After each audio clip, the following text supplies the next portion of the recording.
A black plastic trash bag hit the snow-covered porch with a dull thud. Inside were a few faded shirts, a pair of worn work boots, and 40 years of my life. My daughter Chloe, the little girl I used to carry on my shoulders through the south side of Chicago, stood in the doorway. She crossed her arms, looking at me like I was a stranger who had overstayed his welcome. Her husband Trent, in his crisp custom suit, smirked and kicked my winter coat out the door. "Nobody wants a useless old man at 75, Trent sneered. "Stop loitering around our neighborhood." I walked out into the freezing winter night with nothing. But 3 days later, a sleek black Lincoln pulled up to the bus stop where I was sleeping. A lawyer stepped out and handed me a file. "Your ex-wife just passed away," he told me. "She left you $47 million, but there is a catch." Before I continue this story and tell you exactly how I made them pay for their greed, let me know where you are watching from in the comments below. Hit like and subscribe if you believe that karma always catches up to those who betray their own blood. My name is Curtis, and this is how my 75th year on Earth became the most brutal and eventually the most satisfying year of my life. The wind howling off Lake Michigan was brutal that evening, but the chill in my biological daughter's eyes was far colder. I stood there on the massive stone steps of their pristine suburban home, the very same home my sweat and blood had helped finance before everything went wrong.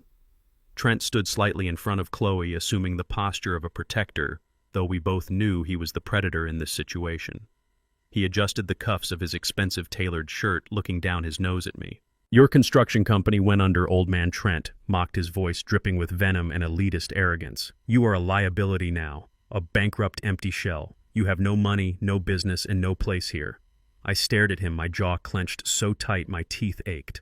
I wanted to remind him that the only reason my company collapsed 6 months ago was because of him.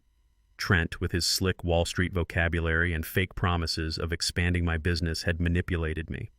He convinced me to co-sign a massive commercial loan. I trusted him because he was family, because Chloe loved him. But the moment the ink was dry, the funds were diverted into his failing shell companies, leaving me holding the bag. The bank took my company, my heavy equipment, my legacy. I lost everything I had built with my bare hands over 40 long years in the dirt and the dust. The late nights, the aching back, the sacrifices I made to put food on the table, all of it vanished into thin air. And as soon as the bankruptcy papers were filed, my wife Vivien filed for divorce and simply vanished without a single trace. It felt as though my entire existence had been erased by the stroke of a pen. I did not waste my breath arguing with Trent. A man like him feeds on your desperation.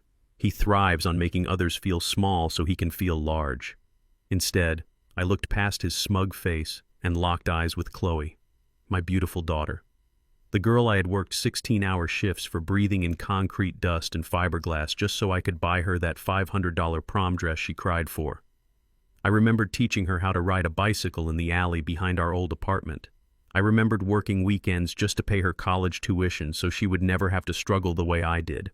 I did it so she could fit in with the rich kids at her private school. Now she was standing in a massive mansion, letting her white privileged husband humiliate her African-American father. "Chloe," I said, my voice hoarse but steady against the biting wind, "do you even know where your mother is? Have you heard from Vivien since the divorce?" Chloe did not flinch. She did not look at my worn-out hands or my tired eyes.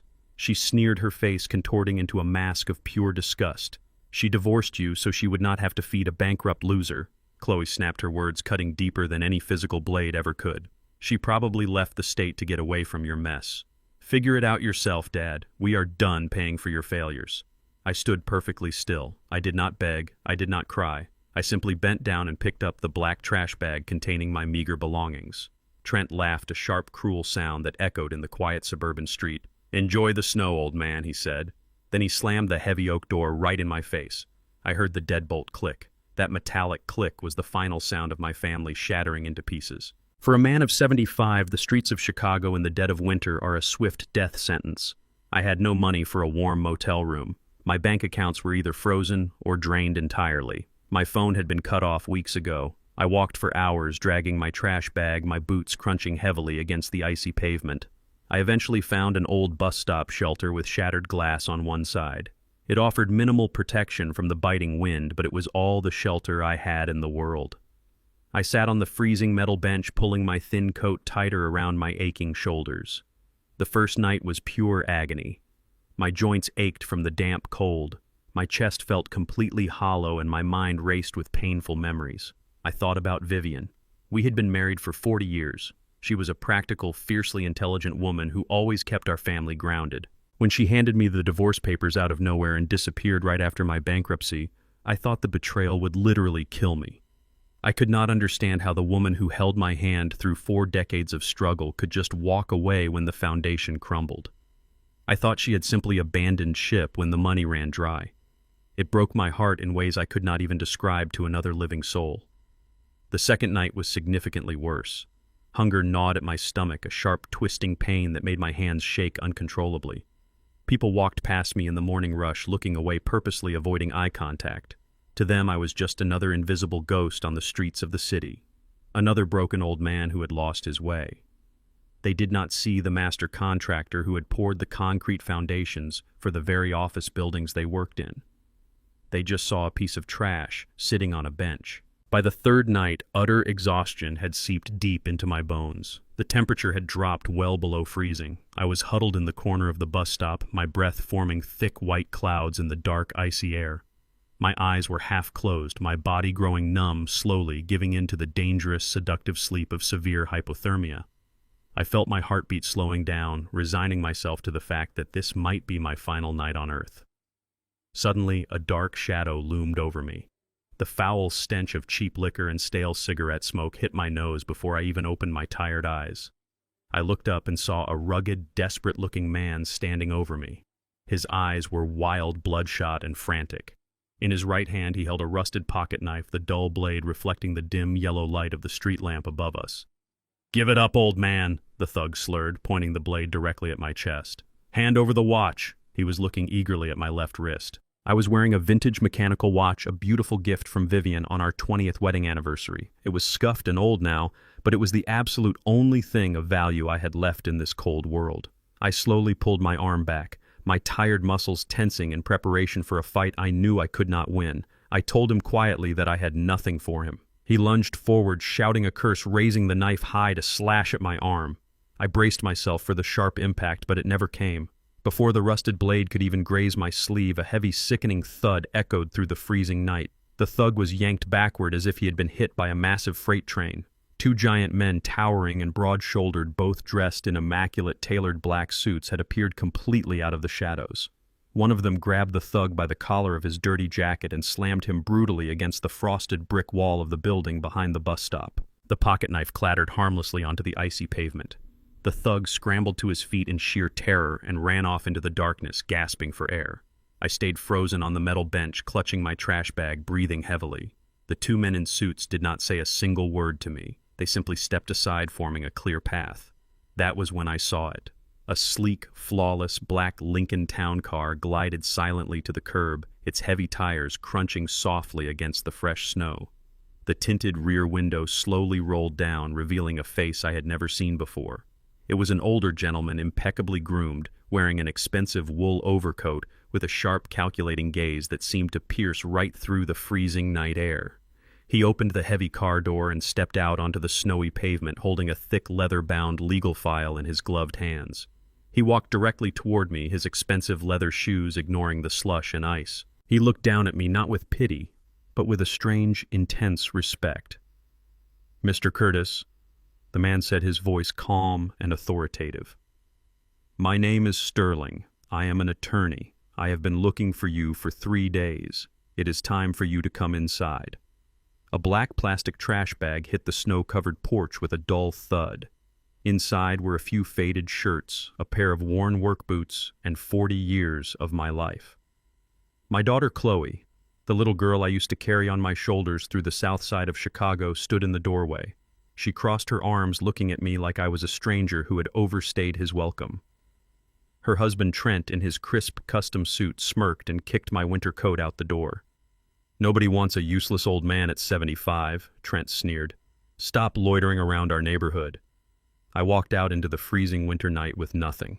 But 3 days later, a sleek black Lincoln pulled up to the bus stop where I was sleeping. A lawyer stepped out and handed me a file. "Your ex-wife just passed away," he told me. "She left you $47 million. But there is a catch. Before I continue this story and tell you exactly how I made them pay for their greed, Let me know where you are watching from in the comments below. Hit like and subscribe if you believe that karma always catches up to those who betray their own blood. My name is Curtis, and this is how my 75th year on Earth became the most brutal and eventually the most satisfying year of my life. The wind howling off Lake Michigan was brutal that evening, but the chill in my biological daughter us eyes was far colder. I stood there on the massive stone steps of their pristine suburban home, the very same home my sweat and blood had helped finance before everything went wrong. Trent stood slightly in front of Chloe, assuming the posture of a protector, though we both knew he was the predator in this situation. He adjusted the cuffs of his expensive tailored shirt, looking down his nose at me. "Your construction company went under." Old man Trent mocked, his voice dripping with venom and elitist arrogance. "You are a liability now. A bankrupt, empty shell. You have no money, no business, and no place here." I stared at him, my jaw clenched so tight my teeth ached. I wanted to remind him that the only reason my company collapsed 6 months ago was because of him. Trent, with his slick Wall Street vocabulary and fake promises of expanding my business, had manipulated me. He convinced me to co-sign a massive commercial loan. I trusted him because he was family, because Chloe loved him. But the moment the ink was dry, the funds were diverted into his failing shell companies, leaving me holding the bag. The bank took my company, my heavy equipment, my legacy. I lost everything I had built with my bare hands over 40 long years in the dirt and the dust. The late nights, the aching back, the sacrifices I made to put food on the table, all of it vanished into thin air. And as soon as the bankruptcy papers were filed, my wife Vivien filed for divorce and simply vanished without a single trace. It felt as though my entire existence had been erased by the stroke of a pen. I did not waste my breath arguing with Trent. A man like him feeds on your desperation. He thrives on making others feel small so he can feel large. Instead, I looked past his smug face and locked eyes with Chloe, my beautiful daughter. The girl I had worked 16-hour shifts for, breathing in concrete dust and fiberglass just so I could buy her that $500 prom dress she cried for. I remembered teaching her how to ride a bicycle in the alley behind our old apartment. I remembered working weekends just to pay her college tuition so she would never have to struggle the way I did. I did it so she could fit in with the rich kids at her private school. Now she was standing in a massive mansion, letting her white privileged husband humiliate her African-American father. "Chloe," I said, my voice hoarse but steady against the biting wind. "Do you even know where your mother is?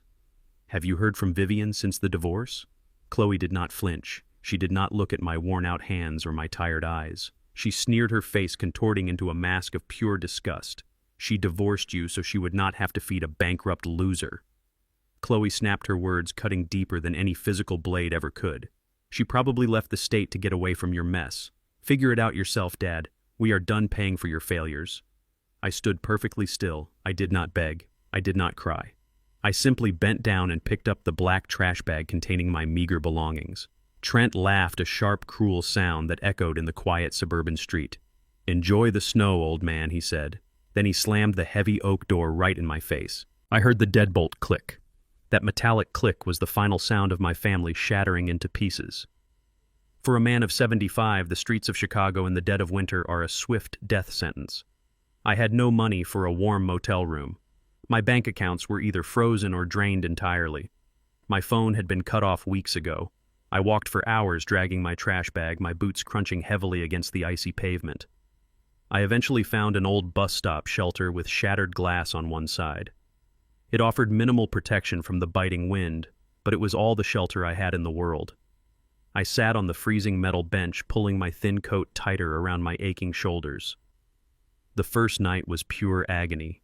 My joints ached from the damp cold, my chest felt completely hollow, and my mind raced with painful memories. I thought about Vivien. We had been married for 40 years. She was a practical, fiercely intelligent woman who always kept our family grounded. When she handed me the divorce papers out of nowhere and disappeared right after my bankruptcy, I thought the betrayal would literally kill me. I could not understand how the woman who held my hand through 4 decades of struggle could just walk away when the foundation crumbled. I thought she had simply abandoned ship when the money ran dry. It broke my heart in ways I could not even describe to another living soul. The second night was significantly worse. Hunger gnawed at my stomach, a sharp, twisting pain that made my hands shake uncontrollably. People walked past me in the morning rush, looking away, purposely avoiding eye contact. To them, I was just another invisible ghost on the streets of the city. Another broken old man who had lost his way. They did not see the master contractor who had poured the concrete foundations for the very office buildings they worked in. They just saw a piece of trash sitting on a bench. By the third night, utter exhaustion had seeped deep into my bones. The temperature had dropped well below freezing. I was huddled in the corner of the bus stop, my breath forming thick white clouds in the dark, icy air. My eyes were half closed, my body growing numb, slowly giving in to the dangerous, seductive sleep of severe hypothermia. I felt my heartbeat slowing down, resigning myself to the fact that this might be my final night on Earth. Suddenly, a dark shadow loomed over me. The foul stench of cheap liquor and stale cigarette smoke hit my nose before I even opened my tired eyes. I looked up and saw a rugged, desperate-looking man standing over me. His eyes were wild, bloodshot, and frantic. In his right hand he held a rusted pocket knife, the dull blade reflecting the dim yellow light of the street lamp above us. "Give it up, old man," the thug slurred, pointing the blade directly at my chest. "Hand over the watch." He was looking eagerly at my left wrist. I was wearing a vintage mechanical watch, a beautiful gift from Vivien on our 20th wedding anniversary. It was scuffed and old now, but it was the absolute only thing of value I had left in this cold world. I slowly pulled my arm back, my tired muscles tensing in preparation for a fight I knew I could not win. I told him quietly that I had nothing for him. He lunged forward, shouting a curse, raising the knife high to slash at my arm. I braced myself for the sharp impact, but it never came. Before the rusted blade could even graze my sleeve, a heavy, sickening thud echoed through the freezing night. The thug was yanked backward as if he had been hit by a massive freight train. Two giant men, towering and broad-shouldered, both dressed in immaculate tailored black suits, had appeared completely out of the shadows. One of them grabbed the thug by the collar of his dirty jacket and slammed him brutally against the frosted brick wall of the building behind the bus stop. The pocket knife clattered harmlessly onto the icy pavement. The thug scrambled to his feet in sheer terror and ran off into the darkness, gasping for air. I stayed frozen on the metal bench, clutching my trash bag, breathing heavily. The two men in suits did not say a single word to me. They simply stepped aside, forming a clear path. That was when I saw it. A sleek, flawless black Lincoln Town car glided silently to the curb, its heavy tires crunching softly against the fresh snow. The tinted rear window slowly rolled down, revealing a face I had never seen before. It was an older gentleman, impeccably groomed, wearing an expensive wool overcoat with a sharp, calculating gaze that seemed to pierce right through the freezing night air. He opened the heavy car door and stepped out onto the snowy pavement, holding a thick, leather-bound legal file in his gloved hands. He walked directly toward me, his expensive leather shoes ignoring the slush and ice. He looked down at me not with pity, but with a strange, intense respect. "Mr. Curtis?" The man said, his voice calm and authoritative. "My name is Sterling. I am an attorney. I have been looking for you for 3 days. It is time for you to come inside." The heavy door of the Lincoln closed, shutting out the howling Chicago wind. The sudden silence inside the car was deafening. The air was thick with the smell of rich leather and expensive cologne, a stark contrast to the freezing misery I had been drowning in for the past 3 days. My hands were still shaking, violently raw and blistered from the cold. I sat there in my filthy clothes, terrified to even lean back against the pristine seats. Sterling, the man in the tailored wool coat, sat across from me in the spacious rear cabin. The two giant men in black suits who had saved my life stood outside like stone statues guarding the vehicle. Sterling poured a glass of warm amber liquid from a crystal decanter and handed it to me. "Drink this, Mr. Curtis. It will bring your body temperature back up." I took the glass with trembling fingers. The bourbon burned down my throat, sending a much-needed shock of warmth straight to my chest. I looked at Sterling, my mind racing. "Who are you?" I asked, my voice cracking from days of disuse and freezing temperatures. "Why are you looking for a bankrupt old contractor like me?" Sterling did not smile. His face remained an unreadable mask of pure professionalism. He reached beside him and picked up the thick, leather-bound legal file he had been holding outside. He placed it gently on the space between us. "I am an attorney specializing in high-net-worth private trusts," he replied softly. "I represent a client who instructed me to find you the moment certain legal conditions were met. That moment arrived yesterday evening." I stared at the file. The expensive leather binding seemed to mock the dirty plastic trash bag resting at my feet. What client? I asked. I do not know any rich people anymore. Trent made sure of that. My own daughter made sure of that. Sterling let out a slow, measured breath. He opened the file and extracted a single crisp piece of paper with an official state seal stamped at the bottom. He held it out to me. My client is the reason you are sitting in this car, Mr. Curtis, and it is with my deepest personal condolences that I must deliver this to you. I took the paper. The dim amber reading light above us illuminated the text.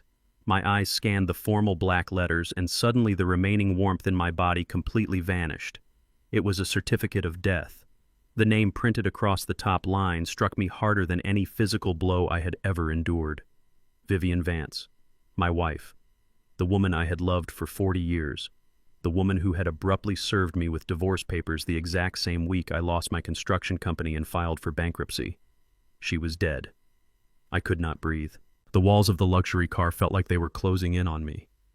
No, I whispered, shaking my head.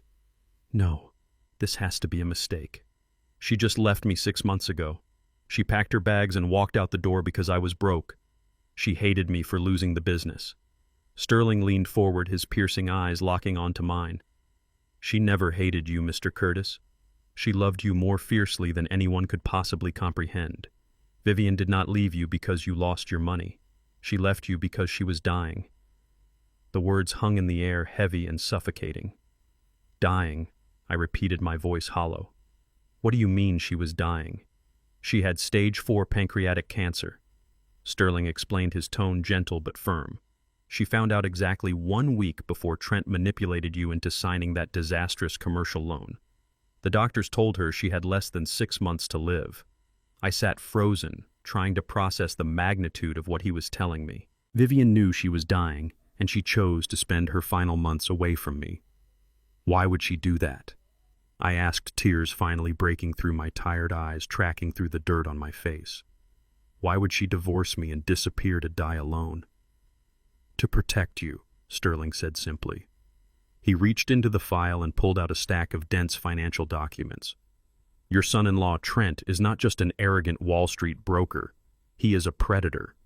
When Vivien received her diagnosis, she quietly started looking into the family finances to ensure you would be taken care of after she was gone. What she found horrified her. Trent was operating a massive web of fraudulent shell companies. He had secretly anchored millions of dollars in toxic illegal debt directly to your family assets. When he convinced you to co-sign that loan, he intentionally triggered your bankruptcy to shield himself from federal auditors. He was setting you up to take the fall for his own financial crimes. I stared at the paperwork, the sheer evil of Trent's plan making my stomach turn. He used my name, I muttered. He used my lifetime of hard work as a human shield. Exactly. Sterling nodded. And Vivien knew that if she stayed married to you, the courts and the creditors would eventually come after whatever assets she had left. They would strip you both down to the bone, leaving you with absolutely nothing and potentially sending you to federal prison for Trent's crimes. So she executed a ruthless legal strategy. She filed for a sudden aggressive divorce.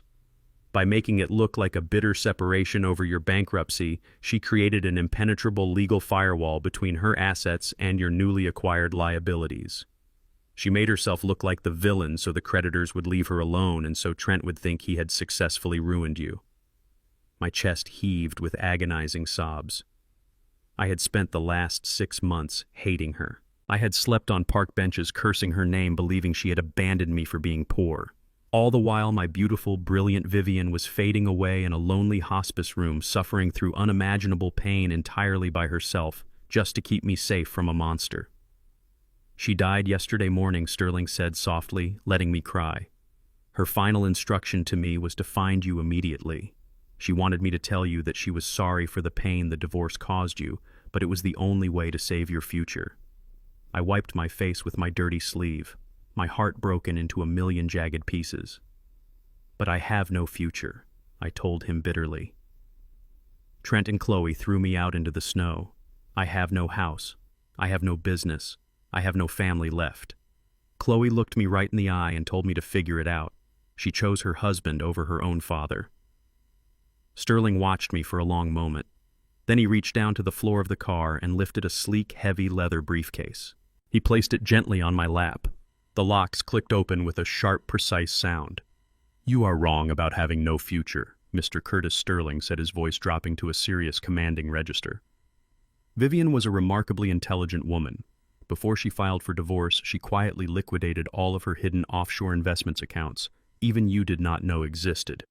She converted everything into clean, untraceable cash and placed it into a private, highly secure trust fund. I looked down as Sterling opened the lid of the briefcase. Inside were stacks of certified bank statements from a premier global financial institution. The numbers printed at the bottom of the ledger were so large they blurred in my vision.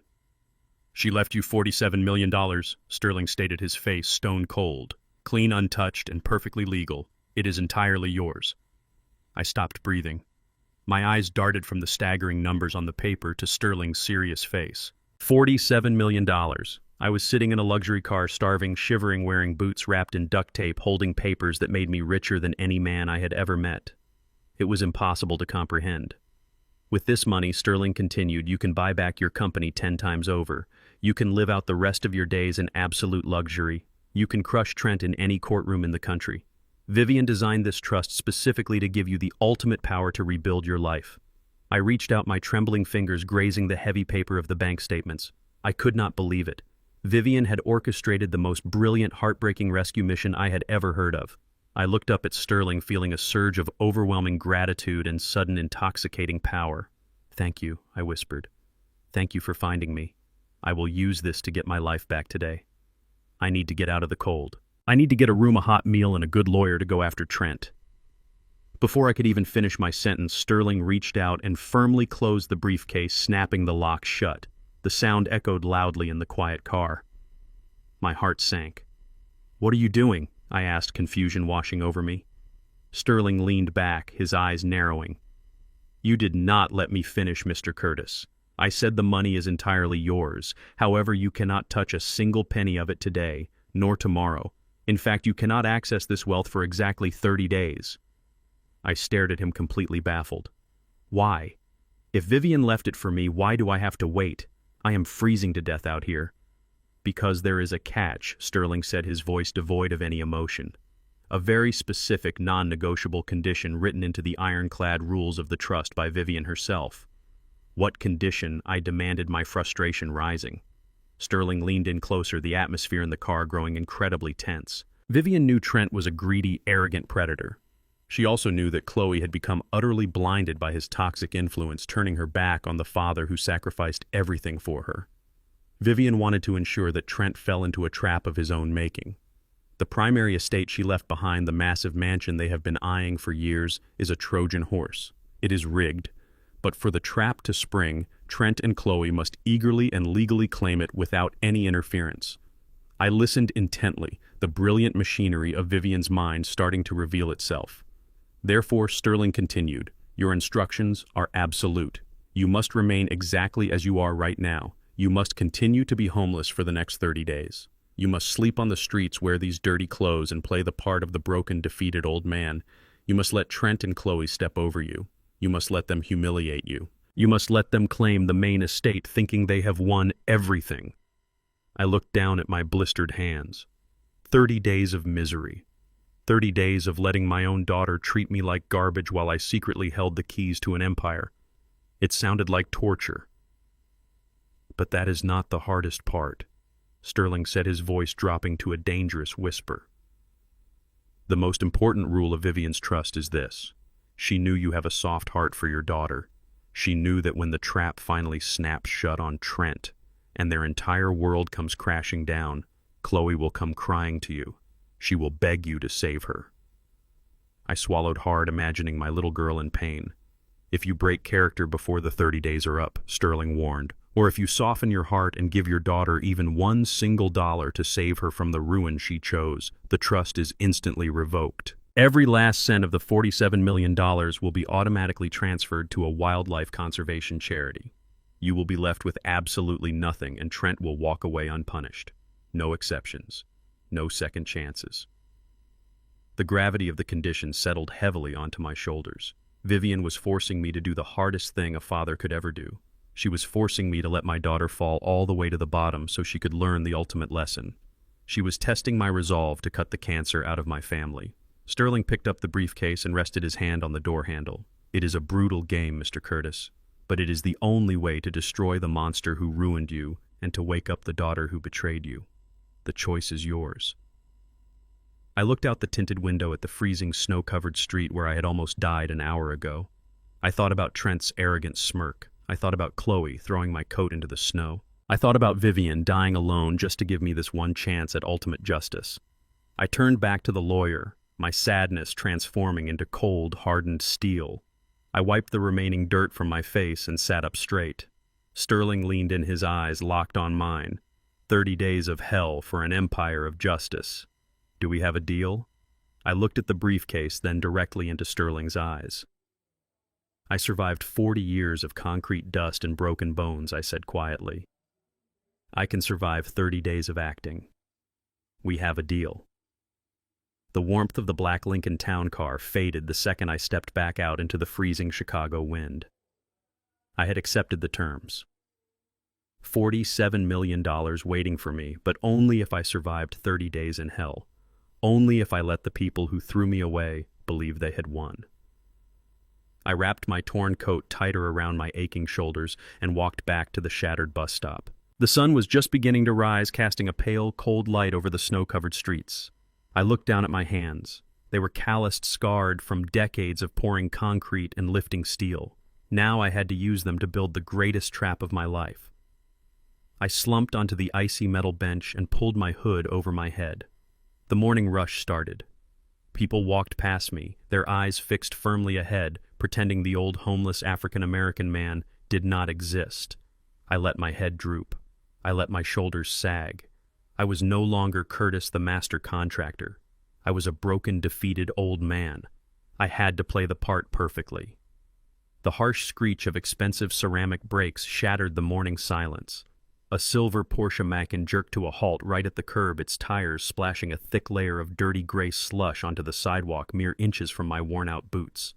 The engine hummed with that quiet, aggressive power that only reckless money can buy. The heavy driver's side door swung open and out stepped Trent. He was wearing a custom-tailored camel hair overcoat that probably cost more than I used to make in a month. His perfectly styled hair did not move a fraction of an inch in the biting wind, but he was not looking at me with his own eyes. He had his shiny new smartphone raised high, the camera lens pointed directly at my face, the red recording light blinking steadily. He was filming this. He wanted a trophy. He wanted documentation of my utter humiliation. I did not look at Trent right away. My eyes bypassed the arrogant white man recording me and drifted straight to the passenger seat of the luxury SUV. Through the slightly lowered tinted window, I saw her. Chloe, my own flesh and blood, the little girl I had raised. She was sitting in the heated, pristine leather seat, wearing a thick cashmere sweater, clutching a steaming cup of expensive coffee. But she was not looking at me. She had her face turned sharply toward the center console, her eyes fixed on the dashboard radio. She refused to make eye contact. Looking at her profile, my chest tightened, not from the freezing wind, but from a profound, suffocating grief. As I stared at my daughter, avoiding my gaze, a flood of memories hit me so hard it physically hurt. I remembered the spring of her junior year in high school. She came home crying because she had been invited to a formal dance by the wealthy kids in her advanced classes, but she felt she had nothing to wear. She told me she felt poor. She told me she felt less than them. I was running my construction company on razor-thin margins back then. Money was incredibly tight. But seeing my little girl cry broke my heart. I took on 3 extra commercial contracts. I worked 16-hour shifts for an entire month. I spent my days breathing in toxic drywall dust, hauling heavy bags of cement up flights of stairs until my spine felt like it was going to snap in half. I ate cheap canned soup in my truck so I could save every single penny. And at the end of that month, I walked into a high-end boutique downtown covered in dust and sweat and bought her a $500 designer prom dress. I wanted her to feel like a queen. I wanted her to know that her father would bleed to give her the world. I gave her everything. And now she was sitting in a luxury car paid for by my stolen credit, letting the man who bankrupted me treat her father like a stray, diseased dog on the side of the road. She let him strip away my dignity, and she could not even bring herself to look me in the eye while he did it. Trent stepped closer, the snow crunching under his designer boots. He kept the phone pointed right at my face, a cruel, mocking smile playing on his lips. "Look at you, old man," he sneered, his voice loud enough for anyone walking by to hear. "You really hit rock bottom, did not you? I guess that is what happens when you do not know how to run a business. You become a burden to society." I kept my head down, letting my hands shake visibly. I had to remember Vivien's rule. I had to remember the $47 million. I had to be the victim. Trent reached into his expensive coat and pulled out a crisp white legal document. He held it up in front of the camera, then waved it in my face. It was a legal waiver, a formal relinquishment of rights. "Your crazy ex-wife finally did something useful and died," Trent said casually, as if he were discussing the weather. "And it turns out she had a massive primary estate in her name, a beautiful mansion in the suburbs. Now legally as her former husband, who was technically still tied to some of her affairs during the bankruptcy proceedings, your name popped up in the preliminary probate sweep. It is a minor technicality, really, but my lawyers say it will take months to clear you off the title unless you sign this waiver. This document simply states that you surrender any and all legal rights to contest the inheritance of Vivien's primary estate. You sign this, and Chloe and I can take immediate, uncontested ownership of the property." I stared at the paper. I knew exactly what it was. Vivien's lawyer Sterling had warned me this would happen. This waiver was the exact bait Vivien had designed. The estate Trent was so eager to claim was a financial death trap loaded with massive, toxic federal tax debts and fraudulent liabilities. By demanding I sign away my rights, Trent was eagerly putting his own neck into the guillotine. But Trent did not just want my signature.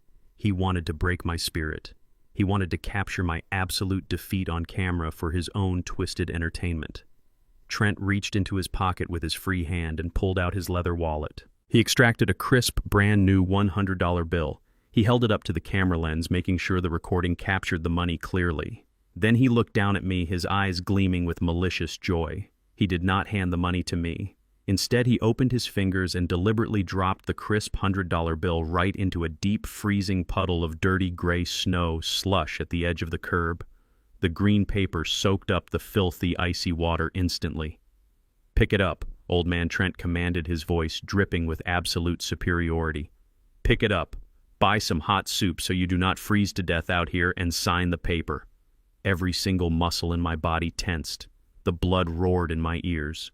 40 years of pride, of hard labor, of fighting for respect as a black man in America surged through my veins. Every instinct I possessed screamed at me to stand up, to snatch that arrogant boy by the throat, to slam his smug face into the frozen concrete, and to shatter his expensive phone into 1,000 pieces. I wanted to drag him to the ground and teach him the true meaning of pain. My fists clenched so hard my fingernails dug deep into my palms. But then I looked past him. I looked at the passenger window again. Chloe was still looking away. She had seen him drop the money into the mud. She had heard him command me like an animal. And she did absolutely nothing to stop it. That was the moment my fatherly heart finally turned to solid stone. The little girl in the $500 prom dress was gone forever. The woman sitting in that car was a willing parasite. I uncurled my fists. I let the anger recede, replacing it with cold, calculating patience. I forced my hands to tremble violently. I hunched my shoulders, making myself look small, frail, and entirely defeated. I let out a weak, raspy cough. I slowly leaned forward, sliding off the icy metal bench. I dropped to my knees on the freezing wet concrete. I reached my shaking, calloused fingers into the filthy puddle of snow and mud. The icy water stung my skin, but I ignored the pain. I grasped the soaked, dirty $100 bill and pulled it out of the slush. I held it in my trembling hand, keeping my head bowed in total submission. "Good boy." Trent laughed, a sharp barking sound of pure triumph. He handed me a sleek, gold-plated pen and shoved the legal waiver onto the wet metal bench. "Sign it right there on the bottom line." I took the pen with my shaking, muddy fingers. I did not bother reading the document. I already knew it was his death warrant. I pressed the pen to the paper and slowly, shakily scrawled my signature across the bottom line.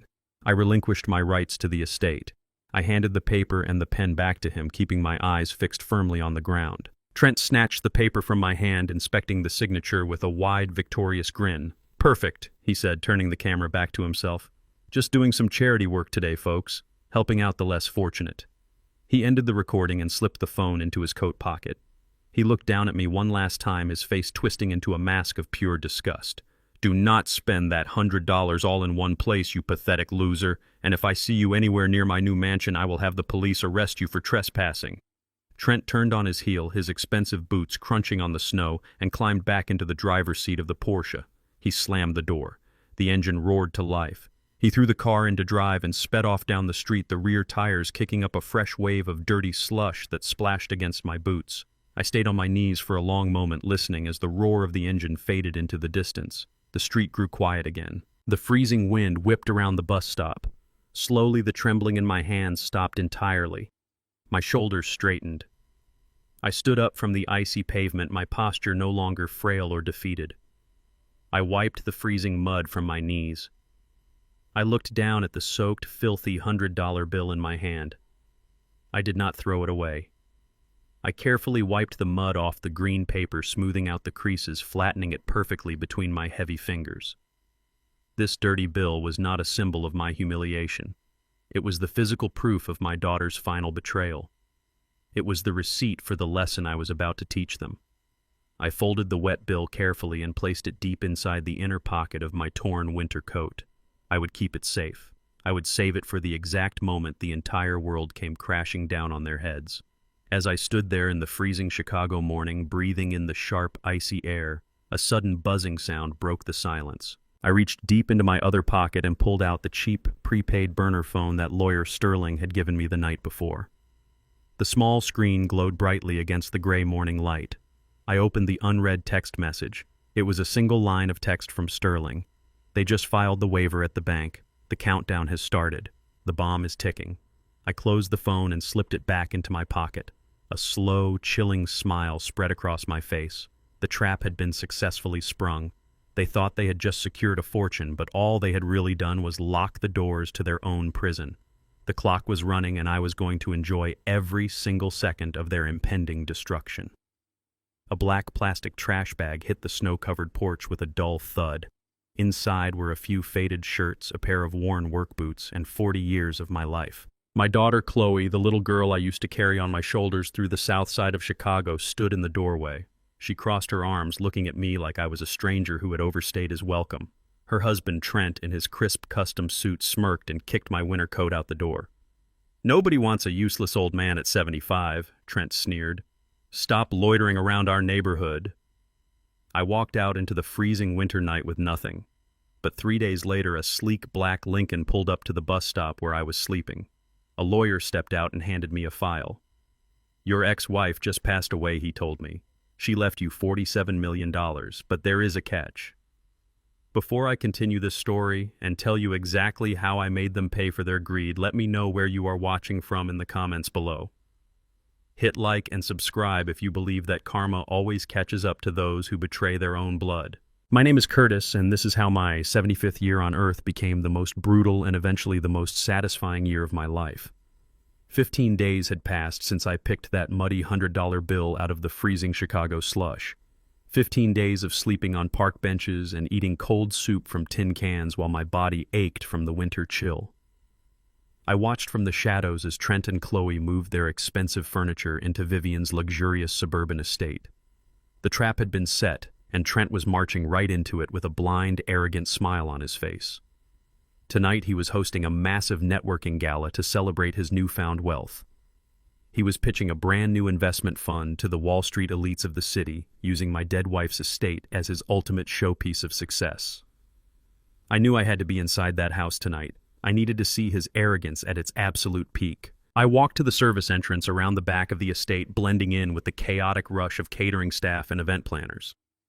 I found the catering manager smoking a cigarette near the loading dock, looking stressed and overworked. I approached him quietly, keeping my head down. I pulled that same dried, crinkled $100 bill from my inner coat pocket and pressed it into his hand. I told him I needed a shift. I told him I would scrub toilets, take out the trash, do whatever nobody else wanted to do. He looked at the money, then looked at my calloused hands and pointed toward a supply closet. 10 minutes later, I walked out wearing a gray janitor uniform, pushing a cleaning cart directly into the heart of the viper's nest. The sheer warmth of the mansion hit me the moment I stepped into the grand foyer. Soft classical music floated through the air, mixing with the scent of expensive perfume and roasted meats. I kept my head bowed, pushing my cart over the gleaming marble floors. With every step I took, I felt a deep, heavy ache in my chest. Not from the cold, but from the memory of this very ground. 20 years ago, I poured the concrete foundation for this exact house. I spent months on my hands and knees smoothing out the base, sweating under the summer sun so Vivien could have the home of her dreams. My blood and labor were baked into the very walls these wealthy elites were now leaning against, sipping their expensive champagne. And here I was, back in the home I built, disguised as a nameless ghost pushing a garbage bin. I moved toward the main ballroom, staying close to the shadows of the towering pillars. That was when I saw them. Trent and Chloe stood at the center of the room, surrounded by a circle of rich, arrogant men in tailored suits. Chloe looked beautiful, wearing a flowing silk dress, but her smile seemed forced, almost fragile. Trent reached into his jacket pocket and pulled out a velvet box. He opened it and lifted a stunning antique pearl necklace. I felt my breath catch in my throat. Those were Vivien's pearls. The pearls I had saved up for 3 years to buy her for our 30th anniversary. Trent stepped behind Chloe and fastened the pearls around her neck. He kissed her cheek, but his eyes were scanning the room, making sure all his wealthy investors were watching his display of power. He chuckled loudly, raising his champagne glass to his frat boy colleagues. He bragged to the crowd, saying it was a good thing that dusty old contractor was not here to stink up the place with cement. He laughed a sharp, ugly sound that echoed over the classical music. The men around him erupted into laughter, clinking their glasses together in agreement. I looked at Chloe, my own daughter. She touched the pearls around her neck and looked down at the floor, laughing softly along with them. She accepted the humiliation of her father just to keep her place in this room. I tightened my grip on the handle of my cleaning cart until my knuckles turned white.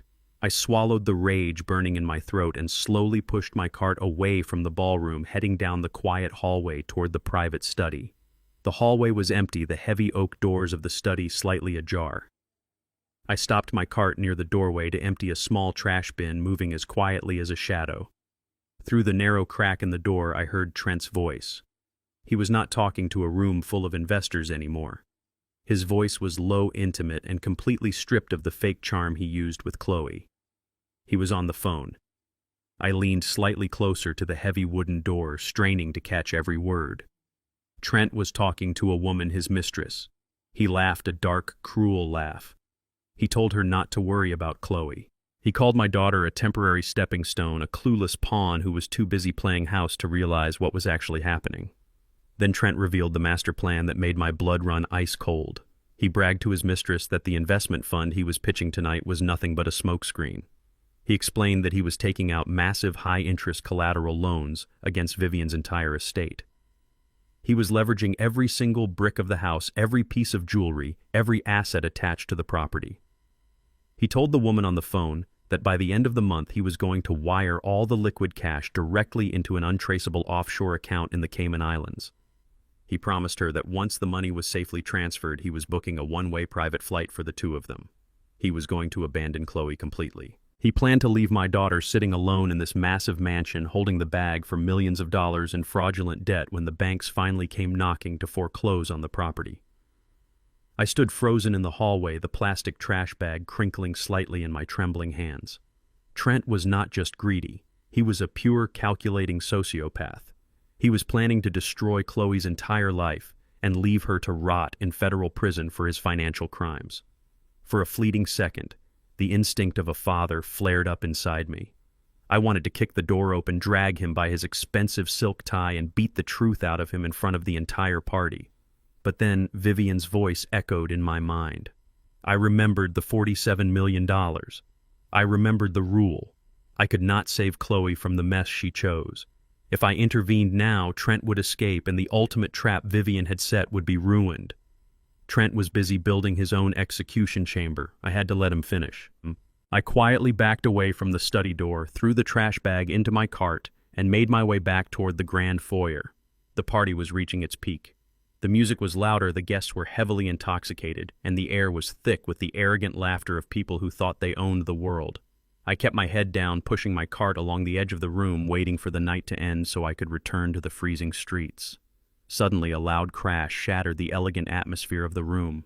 A heavily drunk investor had stumbled backward, slamming directly into a young catering waiter who was carrying a large silver tray loaded with glasses of red wine.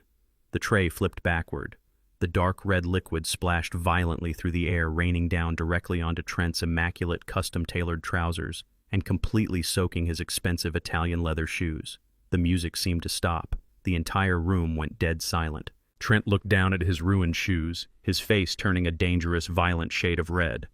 The charming, sophisticated Wall Street broker vanished instantly, replaced by the vicious, abusive monster hiding just beneath the surface.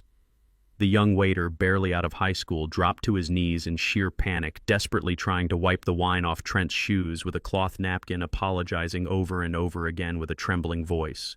Trent did not accept the apology. He let out a furious, animalistic roar. He kicked the young boy backward, sending him sprawling across the wet marble floor. Trent stood over him, his chest heaving with uncontrollable rage. He screamed at the boy, calling him useless, pathetic trash. He raised his right hand high into the air, his palm open and tense, preparing to slap the terrified young waiter with all the force he could muster. I did not think. I did not weigh the consequences. Before Trent's hand could begin its downward arc, I closed the distance between us in two massive strides. Decades of lifting steel beams, pouring concrete, and surviving the hardest labor a man can endure had built a strength inside me that age could never steal. I reached out and caught Trent's wrist in midair. My calloused, concrete, hard fingers wrapped around his arm like an industrial steel vise. I squeezed his wrist with enough force to make his bones grind together. Trent let out a sharp gasp of pain, his violent momentum brought to a dead sudden halt. He tried to yank his arm away, but my grip was absolute. I stood completely still, breathing calmly, my eyes locked on his wrist. Trent turned his head toward me, his face twisted in a mixture of pain and outrage. He opened his mouth, ready to scream at the lowly janitor who had dared to touch him. But as his eyes focused on my face beneath the brim of my gray uniform cap, the words died in his throat. The arrogant fire in his eyes was instantly extinguished, replaced by a sudden, chilling shock.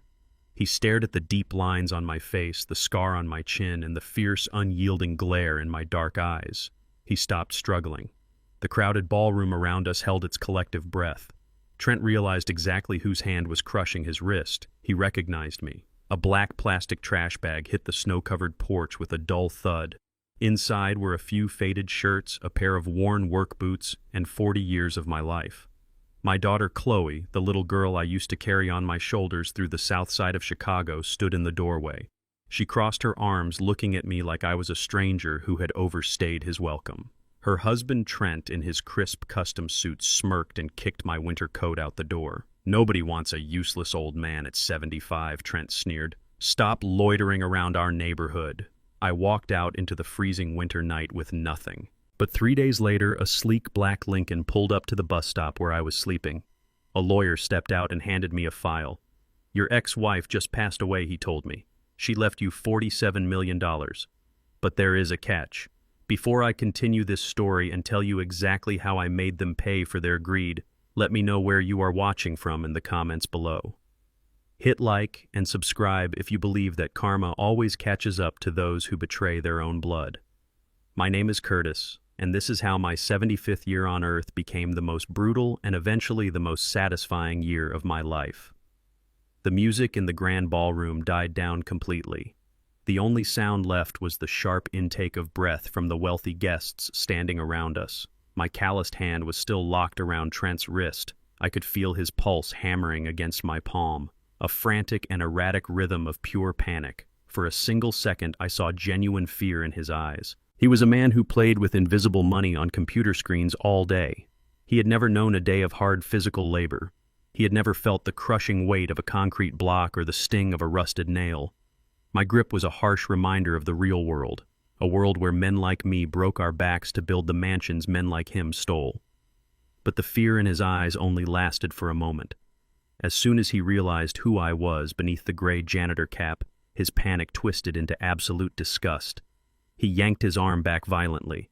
He stumbled on his expensive ruined shoes and wiped his wrist on his tailored jacket, as if my touch had infected him with a deadly disease.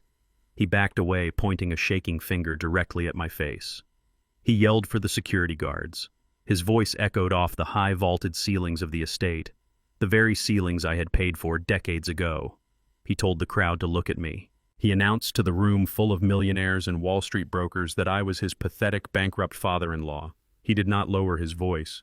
He wanted everyone to hear. He wanted to make a spectacle out of my misery. He told them that I was a failure who had run my construction business into the ground. He laughed a cruel, hollow laugh and said I was so desperate for cash that I had to sneak into his private party to scrub his toilets. The room erupted in low murmurs. The elite guests whispered behind their crystal champagne flutes. They looked at my dirty gray uniform and my scuffed boots with open contempt. I stood frozen in the center of the marble floor. I did not raise my hands to defend myself. I did not shout back. I just slowly turned my head and looked toward the grand sweeping staircase. Chloe was standing there. My beautiful daughter was draped in expensive silk with her mother's antique pearls resting against her collarbone. The pearls I had bought with 3 years of savings. She was gripping the oak banister so tightly her knuckles were white. Her eyes met mine for one fleeting, agonizing second. I searched her face for any sign of the little girl I had raised. I looked for a shred of empathy or a simple plea for her husband to stop humiliating her father. But there was nothing. Her face flushed with deep embarrassment. She did not step forward to defend me. She did not ask the guards to leave me alone. Instead, she turned her back completely. She gathered the fabric of her expensive dress and quickly walked up the stairs, disappearing into the shadows of the second floor.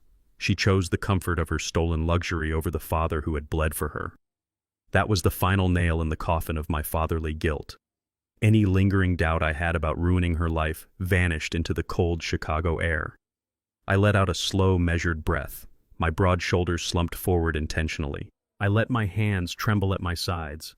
I lowered my head and shrank into myself, playing the role of the broken, defeated old man they all believed me to be. I did not fight back because I heard another voice in my mind. It was Vivien's voice, clear and sharp and full of relentless wisdom. "Let the arrogant dig their own graves, Curtis." She had whispered those words to me years ago when a rival contractor tried to cheat us out of a bid. She always knew that pride was the deadliest poison a man could swallow. She knew that Trent's arrogance would be his ultimate undoing. If I fought back now, if I caused a physical scene, he would play the victim. He would call the police and charge me with assault. But if I let him inflate his ego, if I let him feel like an untouchable king, he would blindly walk right off the edge of the cliff Vivien had built for him. Trent paced back and forth in front of the crowd, soaking in their attention. He was loving every second of this. He was using my humiliation as a twisted marketing pitch for his new investment fund. He told his colleagues that this was what happened to weak men who did not know how to manage their assets. He pointed at me and said I was a prime example of a liability, a piece of trash that needed to be swept away so the strong could thrive. He patted his chest and boasted about how he had taken control of the estate, how he was the sole master of this domain now. Every word out of his mouth was a legal confession. He was publicly claiming full ownership and absolute responsibility for the property. He was tightening the noose around his own neck in front of 50 wealthy witnesses. 4 heavy-set security guards in dark uniforms pushed their way through the crowd of guests. They surrounded me instantly. One of them grabbed my left shoulder, twisting my arm painfully behind my back. Another grabbed my right arm, forcing me to bend forward. I did not resist. I let them handle me roughly. I kept my head down, playing the pathetic stray dog. Trent stepped right up to my face. The smell of cheap wine and expensive cologne rolled off his breath.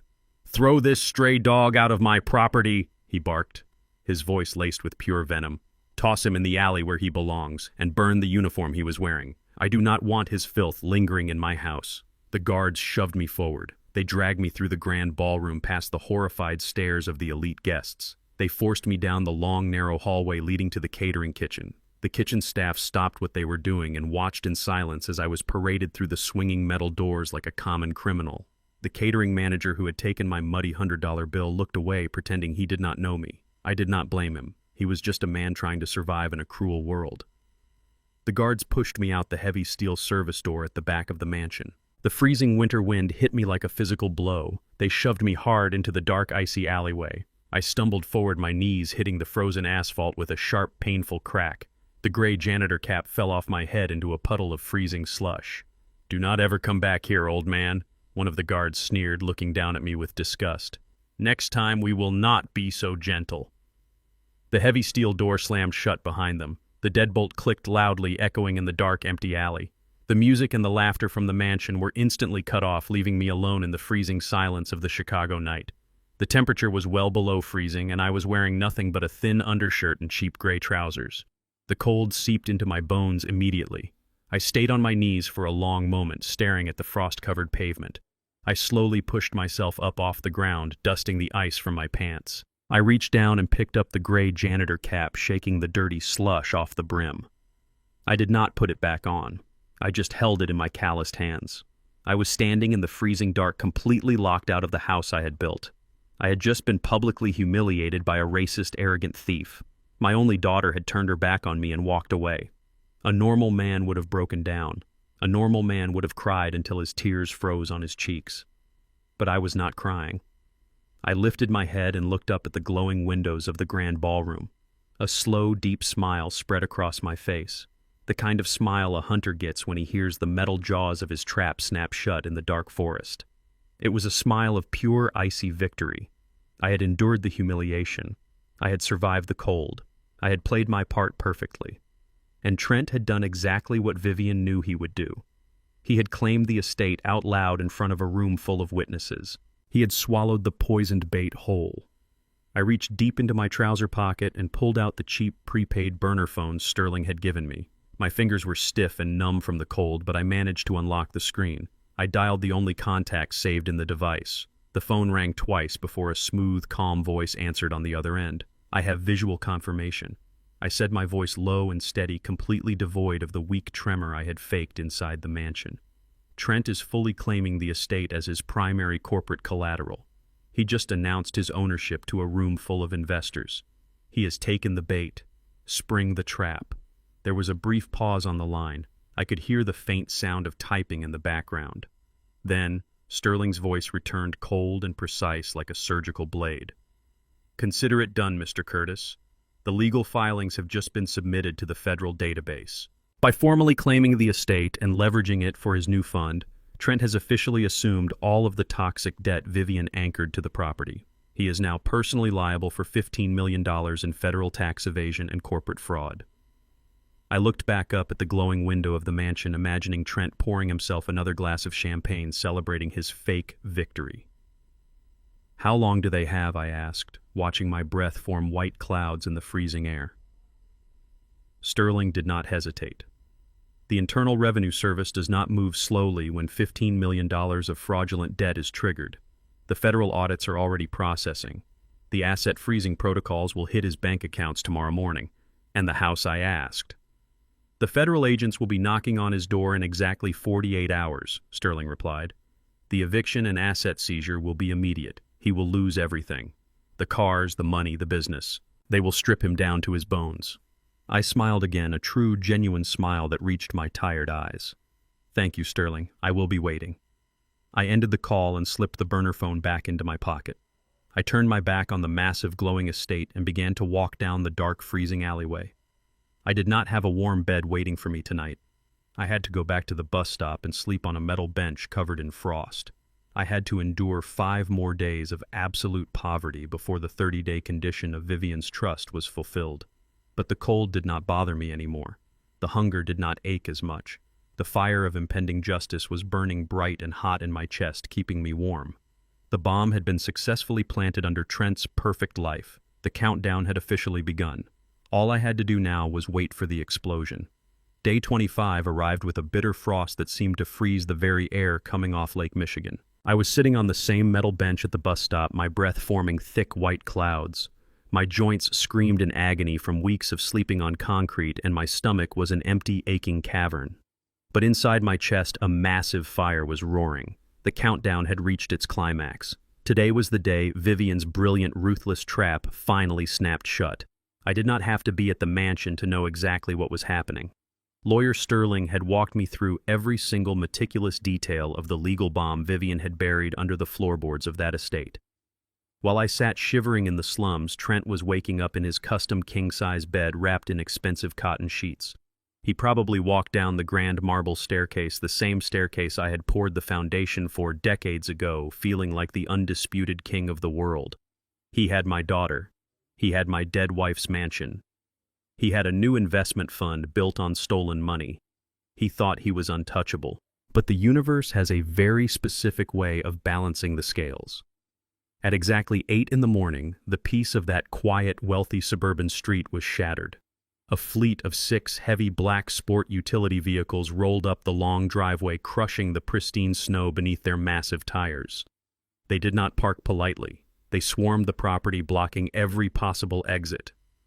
The heavy doors of the vehicles swung open in unison, and more than a dozen federal agents wearing dark windbreakers with the letters FBI and IRS printed in bold yellow across their backs stepped out into the freezing morning air.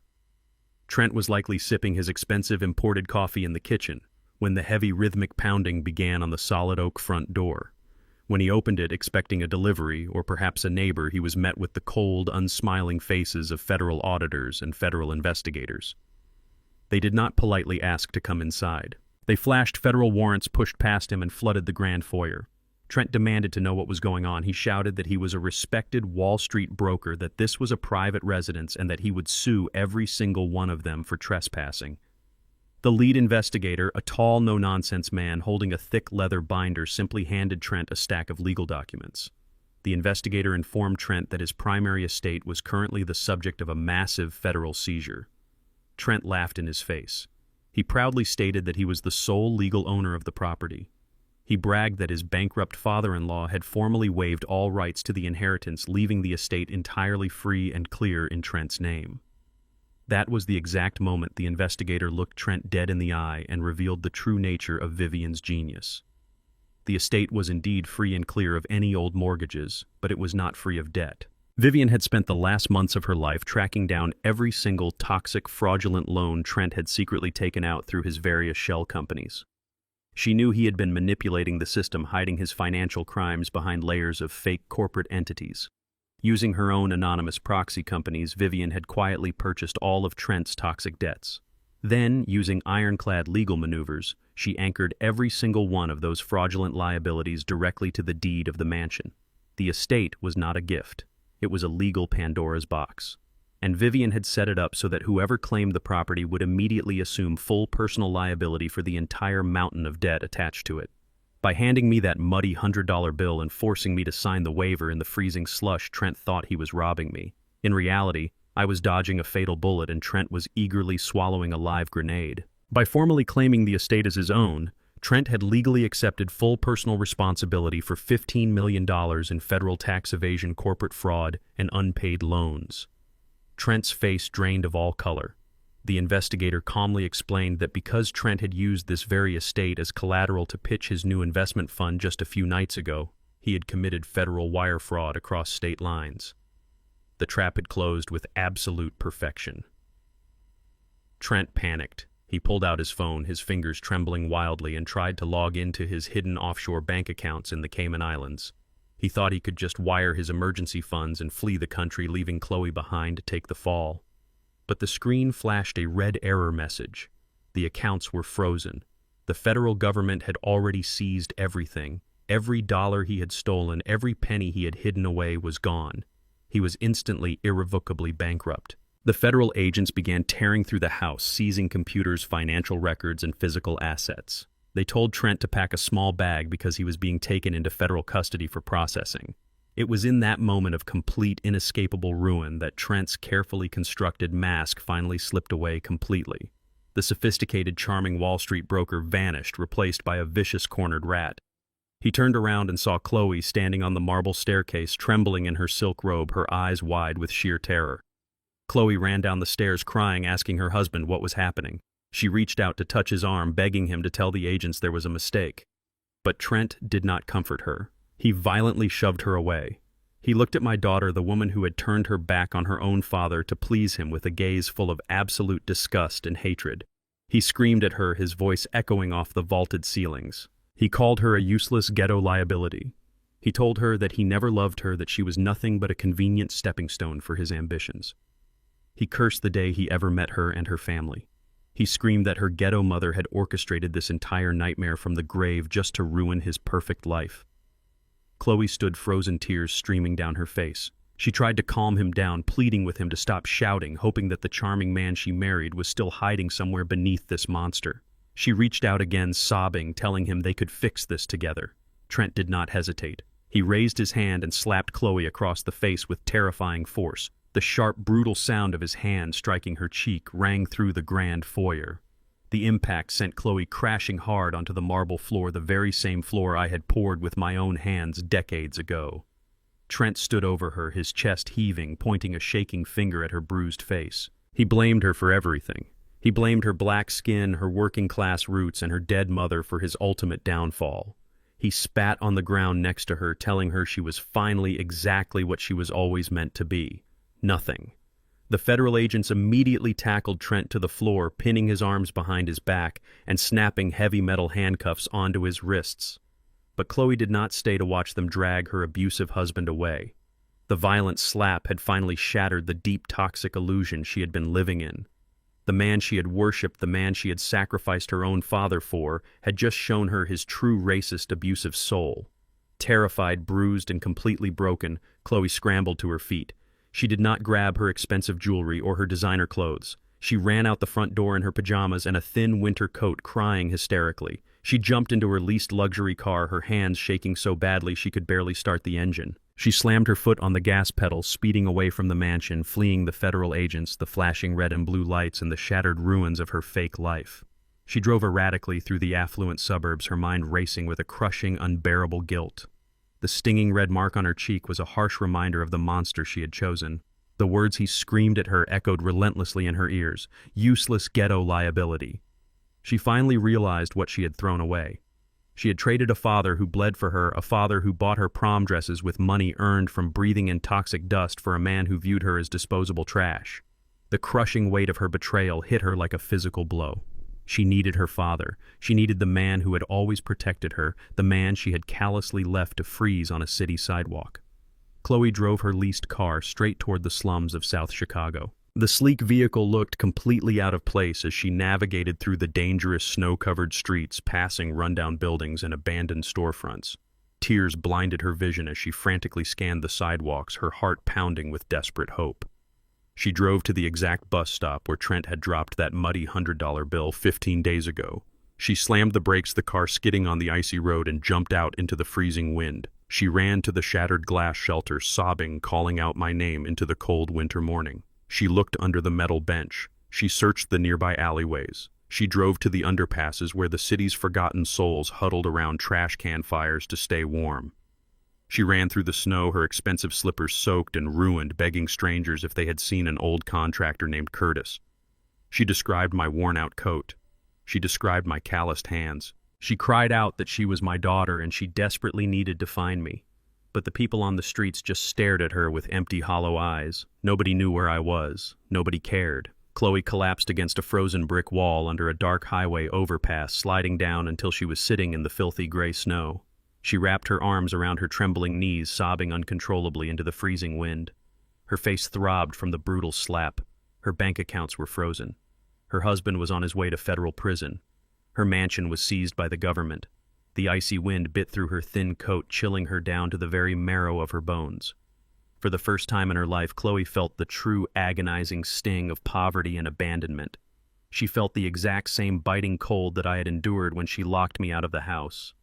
She looked at her trembling hands, the perfectly manicured nails now caked with street dirt and slush. She screamed into the empty underpass, a haunting, wretched sound of absolute regret that was quickly swallowed by the rumble of passing traffic overhead. She had thrown away the only man in the world who had ever truly loved her for a shiny illusion that had just shattered into a million jagged pieces. And now, sitting in the freezing mud with a bruised face and a broken spirit, Chloe finally understood the magnitude of her fatal mistake. She had absolutely nothing left, and the father she desperately sought was nowhere to be found. The trap had closed, and the devastation was absolute. Day 27. The neon sign of the Starlight Motel flickered with a broken, buzzing sound that cut through the freezing Chicago night. Chloe sat on the edge of a stained, sagging mattress, staring at a plastic cup of instant noodles. The rusted heater in the corner rattled, barely pushing out enough warm air to thaw her freezing fingers. Just a few days ago, she was walking on imported Italian marble, wearing vintage pearls and drinking expensive champagne poured by servants. Now she was hiding in a $50 a night room that smelled of stale smoke and pure despair. Her hands shook as she looked at her phone screen. Payment declined. Again. She had tried to buy a cheap sandwich at the corner store earlier that afternoon, handing the cashier her shiny platinum card. The machine had beeped an angry denying sound. The cashier had looked at her with a mix of pity and annoyance. Every single bank account was frozen by the federal government. Every credit card was canceled. The immense wealth she thought she had married into was nothing but a massive toxic illusion that had evaporated into thin air. The bathroom door violently swung open, hitting the thin drywall with a loud crack. Trent stepped out. He was not wearing his custom-tailored camel hair overcoat anymore. He was wearing wrinkled sweatpants and a stained undershirt. Around his right ankle, a bulky black federal tracking monitor blinked with a steady red light. His wealthy friends from Wall Street had abandoned him the exact second the FBI raided the mansion. His offshore accounts were gone. His investors had turned into cooperating witnesses for the prosecution. The only reason he was not sitting in a federal holding cell right now was because a sleazy bail bondsman had taken the very last of his hidden cash to keep him out until the trial. Trent paced the tiny motel room like a caged, rabid animal. He grabbed a cheap plastic bottle of liquor from the wobbly nightstand and took a long, desperate swallow. He turned his bloodshot eyes toward Chloe. The charming, sophisticated broker was entirely gone. In his place was a cornered, vicious monster facing 20 years in a federal penitentiary. He pointed a shaking finger at her. He told her she needed to fix this. He screamed that her mother was a deranged lunatic who had ruined his life from the grave. But then his desperate mind latched onto a new, frantic idea. He stepped closer to Chloe, his breath smelling of cheap alcohol and pure panic. He demanded to know where her father was. He told her that if Vivien was smart enough to hide $15 million of debt in a mansion, she might have hidden clean cash with the old man. He insisted that Curtis might have a secret stash from his decades in the construction business. He ordered Chloe to find the worthless old contractor and squeeze every last dime out of him to pay for a high-powered defense lawyer. Chloe shrank back against the dirty headboard, tears streaming down her bruised face. The red mark on her cheek from where Trent had slapped her was now a dark, ugly purple. She sobbed, telling him she had driven through the slums of South Chicago looking under bridges and at bus stops, but she could not find her father anywhere. She told Trent that her father was bankrupt, that he had absolutely nothing left to give. Trent did not care. He grabbed her by the shoulders, shaking her violently. He screamed right into her face, telling her to call him. He told her to play the victim, to cry, to beg, to do whatever it took to make the old man feel sorry for her. He let go of her, shoving her back onto the mattress, and ordered her to make the call right now, or he would leave her to rot in this motel alone while he found a way to flee the country. Trembling uncontrollably, Chloe picked up her phone. She scrolled through her contacts until she found the name she had ignored for months. Dad. Her thumb hovered over the screen. She felt a sickening wave of guilt and terror. She remembered how she had stood on the porch in the freezing snow, watching Trent throw her father's winter coat out the door. She remembered telling the man who had worked 16-hour shifts to feed her that he was a bankrupt loser. But the fear of Trent and the crushing reality of her newfound poverty pushed her over the edge. She pressed the call button. The phone rang. Once, twice, 3 times. It went straight to voicemail. Chloe broke down completely. She pressed the phone to her ear and let out a loud, agonizing sob. "Daddy!" she cried, her voice cracking with desperate, raw emotion. "Daddy, please pick up the phone. Please, it is Chloe. I need you. I need you so much. I made a terrible mistake. Trent is a monster, Daddy. He hit me. He lost everything. The federal agents took the house. They took the cars. They took it all. We are in a horrible motel, and I am so scared. Please, Daddy. I know I was cruel. I know I was wrong, but I am your little girl. You promised you would always protect me. Please, if you have any money left, if you have any friends who can help us, please come save me. I cannot live like this. Please call me back. I love you, Daddy. Please save me." She lowered the phone, her chest heaving with violent sobs, the tears dripping onto the dirty motel carpet. She curled into a ball, hoping and praying that the man she had thrown away would still be the same soft-hearted father who would bleed to keep her warm. Miles away, far above the freezing, dirty streets of South Chicago, the atmosphere was entirely different.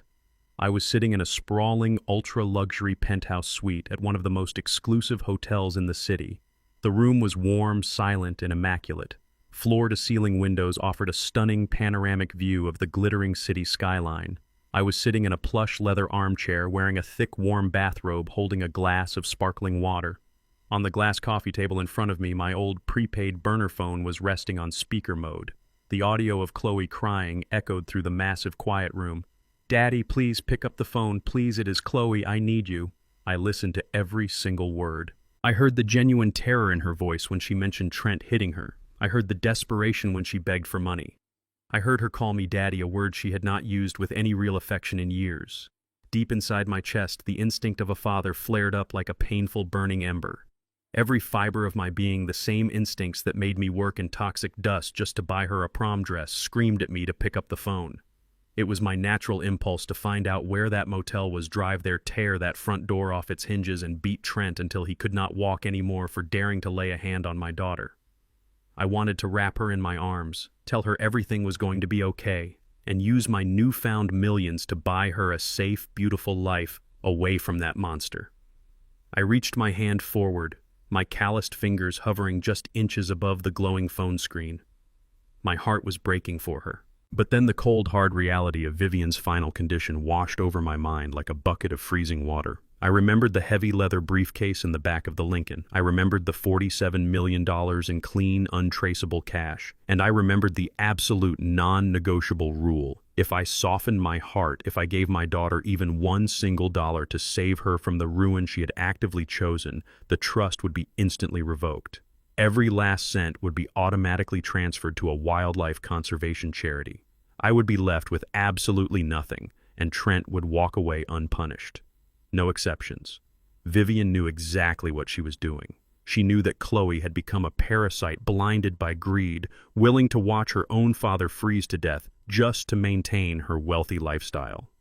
Vivien knew that if I rescued Chloe now, she would never learn. She would just take my money, hand it straight to Trent to pay for his high-powered defense lawyers, and continue to be a victim of her own toxic choices. I had to let her fall all the way to the absolute bottom. I had to let the rot burn away completely so the wound could finally heal. I slowly pulled my hand back from the phone. I let the voicemail beep and end. The room fell into a heavy, profound silence. I closed my eyes, taking a deep, steadying breath, pushing the fatherly guilt down into a dark, locked box inside my mind. I was no longer the weak, sacrificing contractor who let people walk all over him. I was the executor of Vivien's final judgment. I looked across the glass coffee table. Lawyer Sterling was sitting on the velvet sofa opposite me, his posture perfectly straight, his expensive suit immaculate. He had listened to the entire voicemail in complete silence, his sharp eyes watching my every movement, waiting to see if I would fail the test. I did not fail. I picked up the burner phone and slid it across the smooth glass surface toward him. "It is time," I said, my voice calm, deep, and devoid of any weakness. "Tell them where to meet us."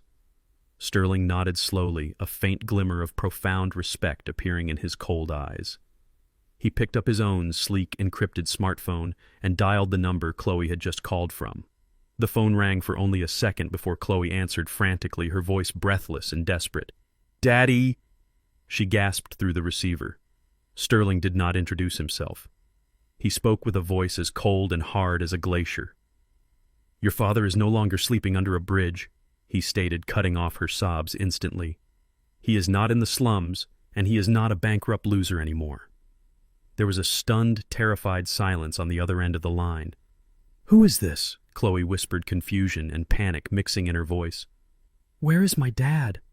Sterling ignored her questions. He delivered the final instruction with brutal precision.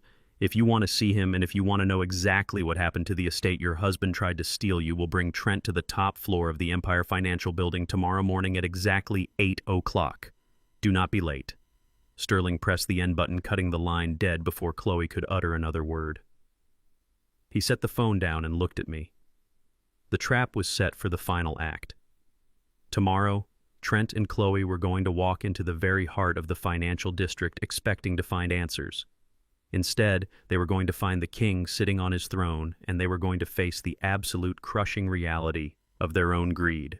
The sun rose over the freezing Chicago skyline on the 30th day, marking the absolute end of the countdown. The bitter winter wind whipped through the towering skyscrapers of the financial district, but inside my chest there was nothing but a calm, burning certainty.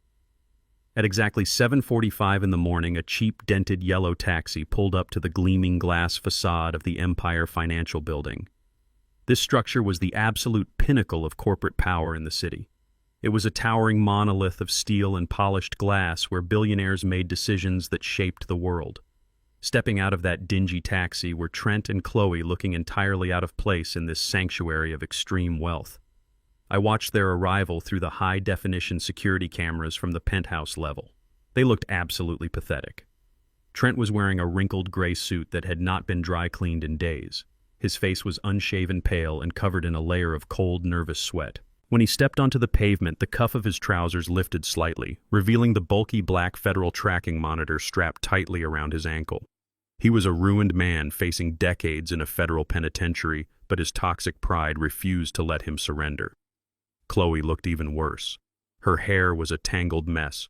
Her eyes were bloodshot and heavily swollen from crying all night in that filthy motel room. The purple bruise on her cheek was a glaring physical reminder of the monster she had chosen to marry. She wrapped her thin coat tightly around her shivering shoulders, looking up at the massive skyscraper with pure terror in her eyes. Despite his catastrophic downfall, Trent was desperately clinging to his arrogance. As they walked toward the rotating glass doors, he muttered vicious threats under his breath. He told Chloe to stop crying and to act like she belonged in a place like this. He was completely convinced that the mysterious phone call from lawyer Sterling was an opportunity for him to regain control. His twisted, narcissistic mind had convinced him that Vivien's legal team had made some sort of procedural error when they anchored the debt to the estate. He genuinely thought he was walking into this skyscraper to threaten a massive lawsuit to intimidate the lawyers into releasing his frozen offshore funds and to demand financial compensation for the trap they had set for him. He believed that if he screamed loud enough and threw his weight around, he could bully his way out of federal prison. He told Chloe that her dead mother was a coward and that her homeless father was probably begging for scraps outside the service entrance of this very building, hoping for a handout from the lawyers. Chloe did not say a single word in response. She just kept her head down, her heart hammering violently against her ribs. She was terrified, but she was also desperately looking for me. The cold voice on the phone had promised her that her father would be here. She just wanted to see me. She wanted to fall into my arms and beg for my forgiveness. She imagined finding me sitting in the lobby dressed in my ragged winter coat, perhaps waiting to be interviewed by the trust attorneys. She hoped that maybe the lawyers had found a small pension or a tiny hidden bank account that could save them from living in that disgusting motel. She had absolutely no idea she was walking directly into the final execution chamber of her old life. They stepped into the massive, echoing lobby of the Empire Financial Building. The floors were made of flawless, polished Italian marble that reflected the morning light. The main security desk was manned by men who looked more like elite paramilitary operatives than standard building guards. Trent marched straight up to the front desk, slamming his hand loudly on the smooth stone surface. He demanded to see the executor of the Vivien Vance Trust Fund immediately. He puffed out his chest, trying to project the authority and power he used to have on Wall Street. The head of security, a giant of a man with an earpiece, did not even blink at his outburst. He simply checked a digital tablet, nodded his head once, and pointed toward a private gold-plated elevator at the far end of the hall. It was an elevator reserved exclusively for the penthouse level. The elevator ride was silent and agonizingly long. The numbers on the digital display climbed higher and higher, taking them away from the dirty streets and up into the clouds. Chloe felt her stomach drop with every passing second. The air inside the elevator was crisp and smelled faintly of expensive cedar wood and wealth. Trent paced back and forth in the confined space, cracking his knuckles and rehearsing the legal threats he was going to scream at the lawyer. He kept telling Chloe that he was going to tear the attorney apart, that he was going to sue the estate for everything it was worth, and that he would be back on top by the end of the week. Chloe just stared at the polished floor, wishing her father would appear and take her away from this nightmare. The elevator chimed softly, and the brass doors slid open to the top floor. The penthouse level was breathtaking. It was a literal fortress of wealth and absolute power.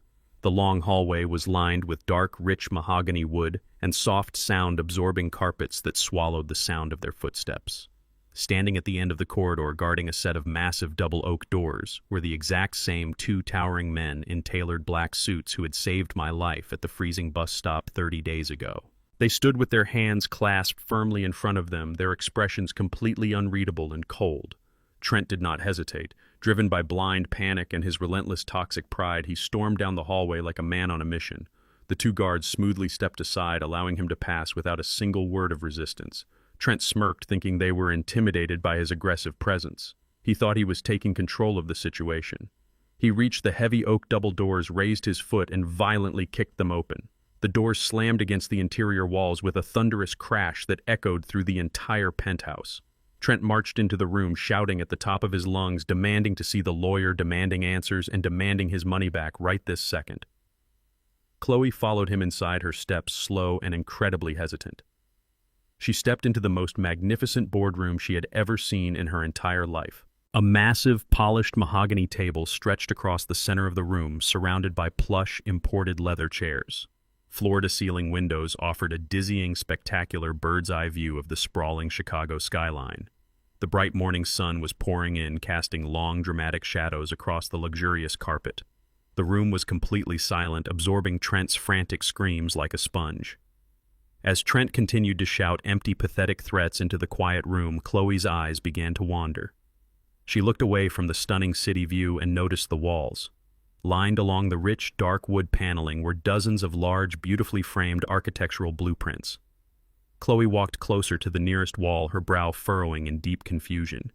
She stared at the intricate white lines drawn on the faded blue paper. She recognized the shape of a famous commercial shopping plaza downtown. She moved to the next frame. It was the structural layout for a massive hospital wing located in the south side of the city. Her breath caught sharply in her throat. She stepped even closer, reading the small, faded text printed at the bottom right corner of every single blueprint. The name of the chief contractor was stamped clearly and proudly on all the documents. Curtis Vance Construction. Chloe felt a sudden dizzying wave of vertigo wash over her. These were not random pieces of expensive corporate art. These were the exact buildings her father had poured the concrete for decades ago. These were the grueling projects that had kept him away from home for 16 hours a day. These were the very foundations he had built with his own two bare hands, the same calloused hands she had allowed Trent to mock and humiliate in the freezing snow. Why were her father's old, forgotten blueprints framed like priceless masterpieces in the most expensive corporate boardroom in the city? A profound, terrifying confusion washed over her brain. Nothing made sense anymore. She was standing in the absolute epicenter of billionaire wealth, completely surrounded by the legacy of the man she had thrown away like garbage. Trent was still screaming, his voice cracking with sheer desperation. He slammed his fists hard on the mahogany table, demanding that the coward running the trust fund show his face right now. He yelled that he was not going to leave this room until the frozen assets were released back into his name. At the far end of the massive table, facing the floor-to-ceiling windows, was a towering, high-backed leather executive chair. It had its back turned to them, completely obscuring whoever was sitting inside. Slowly and deliberately, the heavy leather chair began to swivel around. The smooth, mechanical rotation made absolutely no sound in the quiet room. Chloe stopped breathing entirely. Trent froze, his angry, threatening words dying instantly in his dry throat. The chair turned completely facing them under the bright morning sun. Sitting there was not a homeless, broken old man in a torn winter coat. It was not a helpless victim begging for scraps at a freezing bus stop. It was me. I was sitting comfortably, leaning back deep into the luxurious leather. I was wearing a flawless, custom-tailored Tom Ford suit in a deep, powerful charcoal gray. My hair and beard had been meticulously trimmed and groomed by a master barber, giving me the sharp, clean look of a seasoned executive.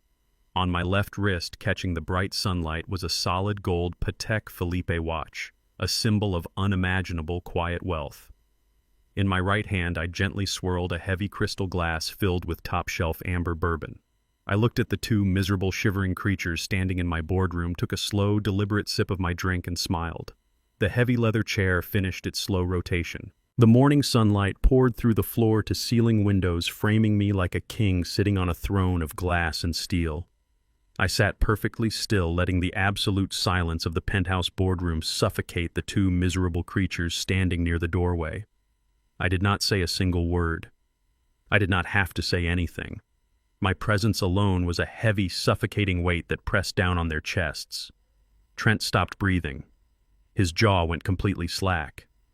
The arrogant Wall Street broker who had kicked my winter coat into the freezing snow was gone. In his place was a pathetic, trembling man, whose brain simply could not process the image in front of him. He stared at my custom-tailored charcoal gray suit. He stared at the gleaming gold watch resting on my wrist. He stared at my freshly trimmed beard and my calm, relaxed posture. The reality of the situation was hitting him like a slow-moving freight train.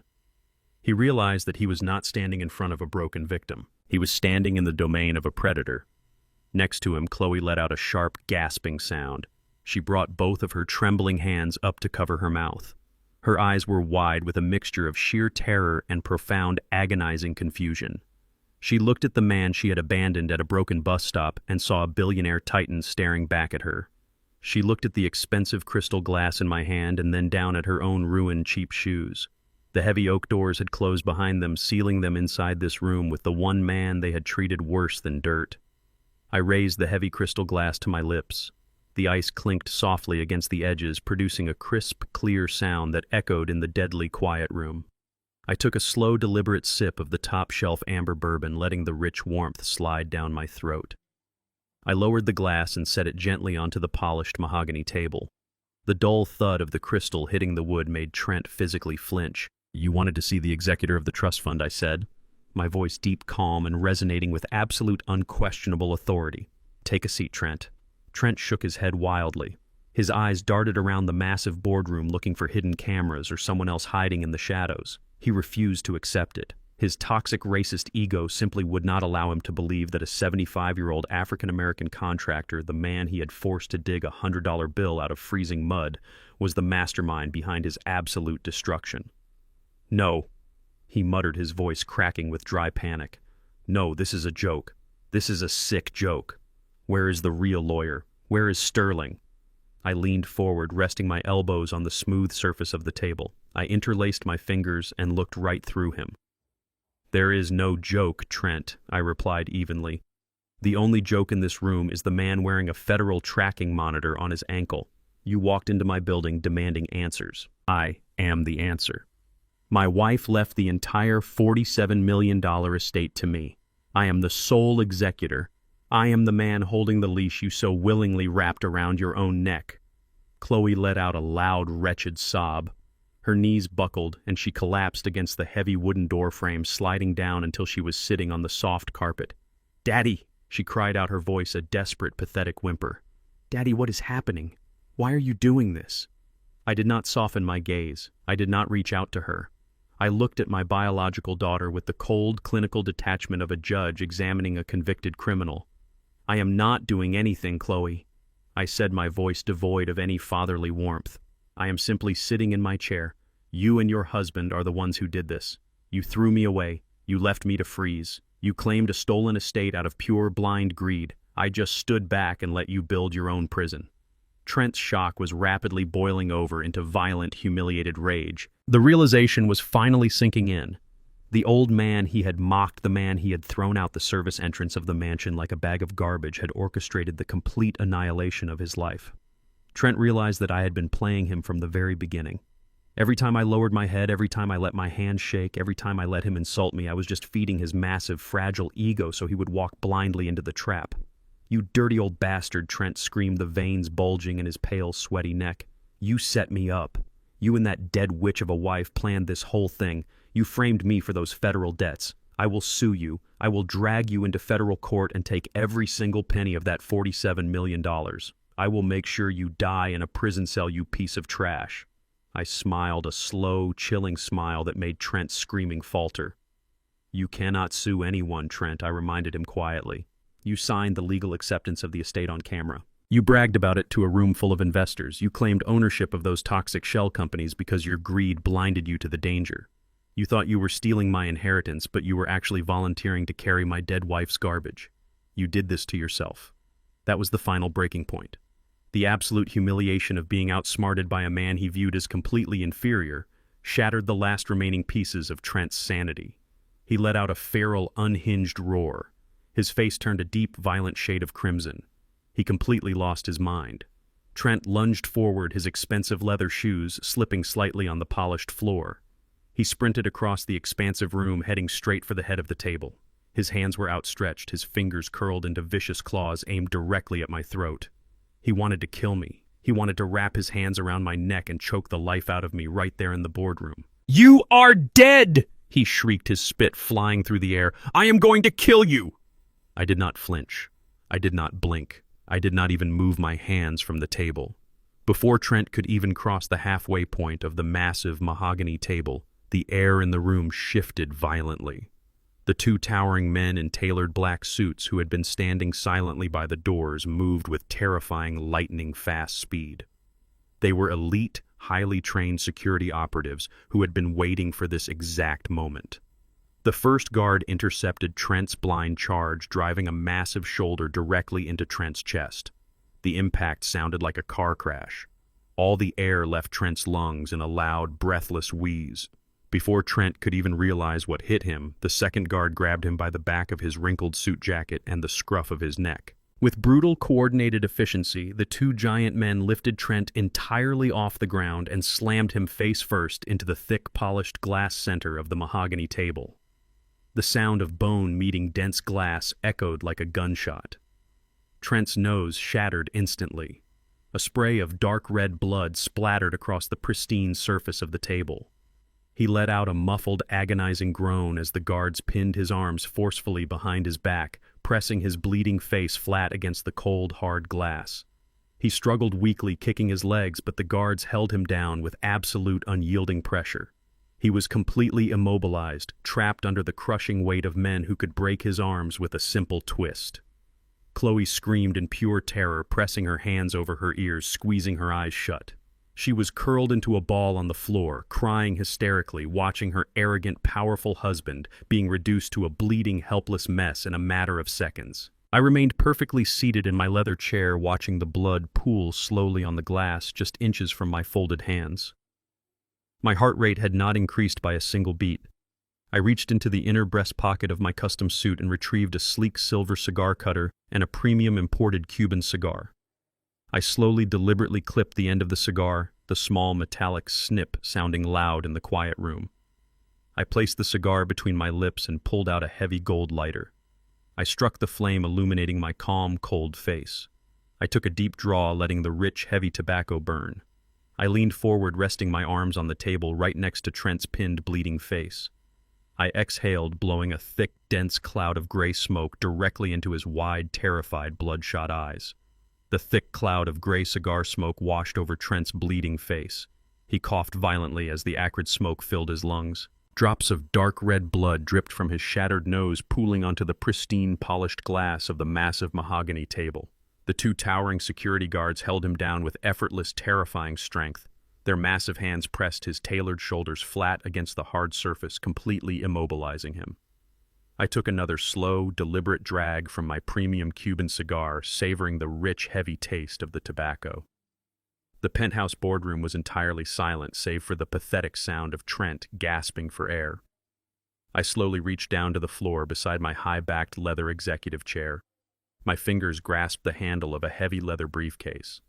I lifted it onto the table, the metallic locks clicking open with a sharp, commanding sound. Inside was a massive, incredibly thick stack of legal files, bank statements, and federal audit reports. I pulled the entire stack out and lifted it high into the air. With a swift, deliberate motion, I dropped the massive pile of documents directly onto the glass table right in front of Trent's bruised and bleeding eyes. The heavy thud echoed loudly through the silent, cavernous room. The documents spilled out across the smooth glass surface, sliding right up to Trent's face. The papers displayed bright red official federal seals, complex offshore banking records, and highly confidential corporate ledgers. Chloe let out a sharp, terrified gasp from her spot on the floor, watching in sheer horror as the paperwork cascaded across the table. I leaned forward in my chair, resting my forearms on the mahogany edge so my face was only inches away from Trent's. I told him to look very closely at those papers. I told him to open his eyes and read the financial autopsy of his own miserable life. Trent tried to squeeze his eyes shut, trying to reject the nightmare unfolding around him, but the guards pressed his head down harder against the glass, forcing him to look at the documents. I spoke in a calm, measured, and dangerously low voice. I broke down the exact anatomy of the trap my brilliant wife had built. I explained that Vivien did not just guess that he was a criminal. She knew every single dirty detail of his entire existence. She knew about his fake investment funds. She knew about the toxic, fraudulent loans he had taken out using my lifelong construction company as a convenient shield. I told him that Vivien spent the last 6 agonizing months of her life while she was dying of terminal cancer meticulously tracking every single penny he stole. I took another drag of my cigar and let the smoke drift lazily over the scattered documents. I shifted my gaze slightly and told Trent that Vivien also knew about the young mistress he had been hiding in a luxury downtown condominium. She knew about the secret one-way private flights he had booked to the Cayman Islands under a fake corporate name. I raised my voice just enough so that it echoed across the room, ensuring that Chloe heard every single word. I revealed that Vivien knew Trent was planning to heavily leverage her suburban estate. She knew he intended to take millions of dollars in cash wire, the money offshore, and completely abandon Chloe. He was planning to leave my daughter stranded in that massive mansion entirely alone, holding the bag for millions of dollars in fraudulent federal debt. A loud, agonizing sob ripped from Chloe's throat when she heard this devastating truth. The illusion of her perfect marriage shattered completely, leaving nothing but dust and betrayal. I did not look at her. I kept my eyes locked with absolute cold intensity on the bleeding man pinned to my table.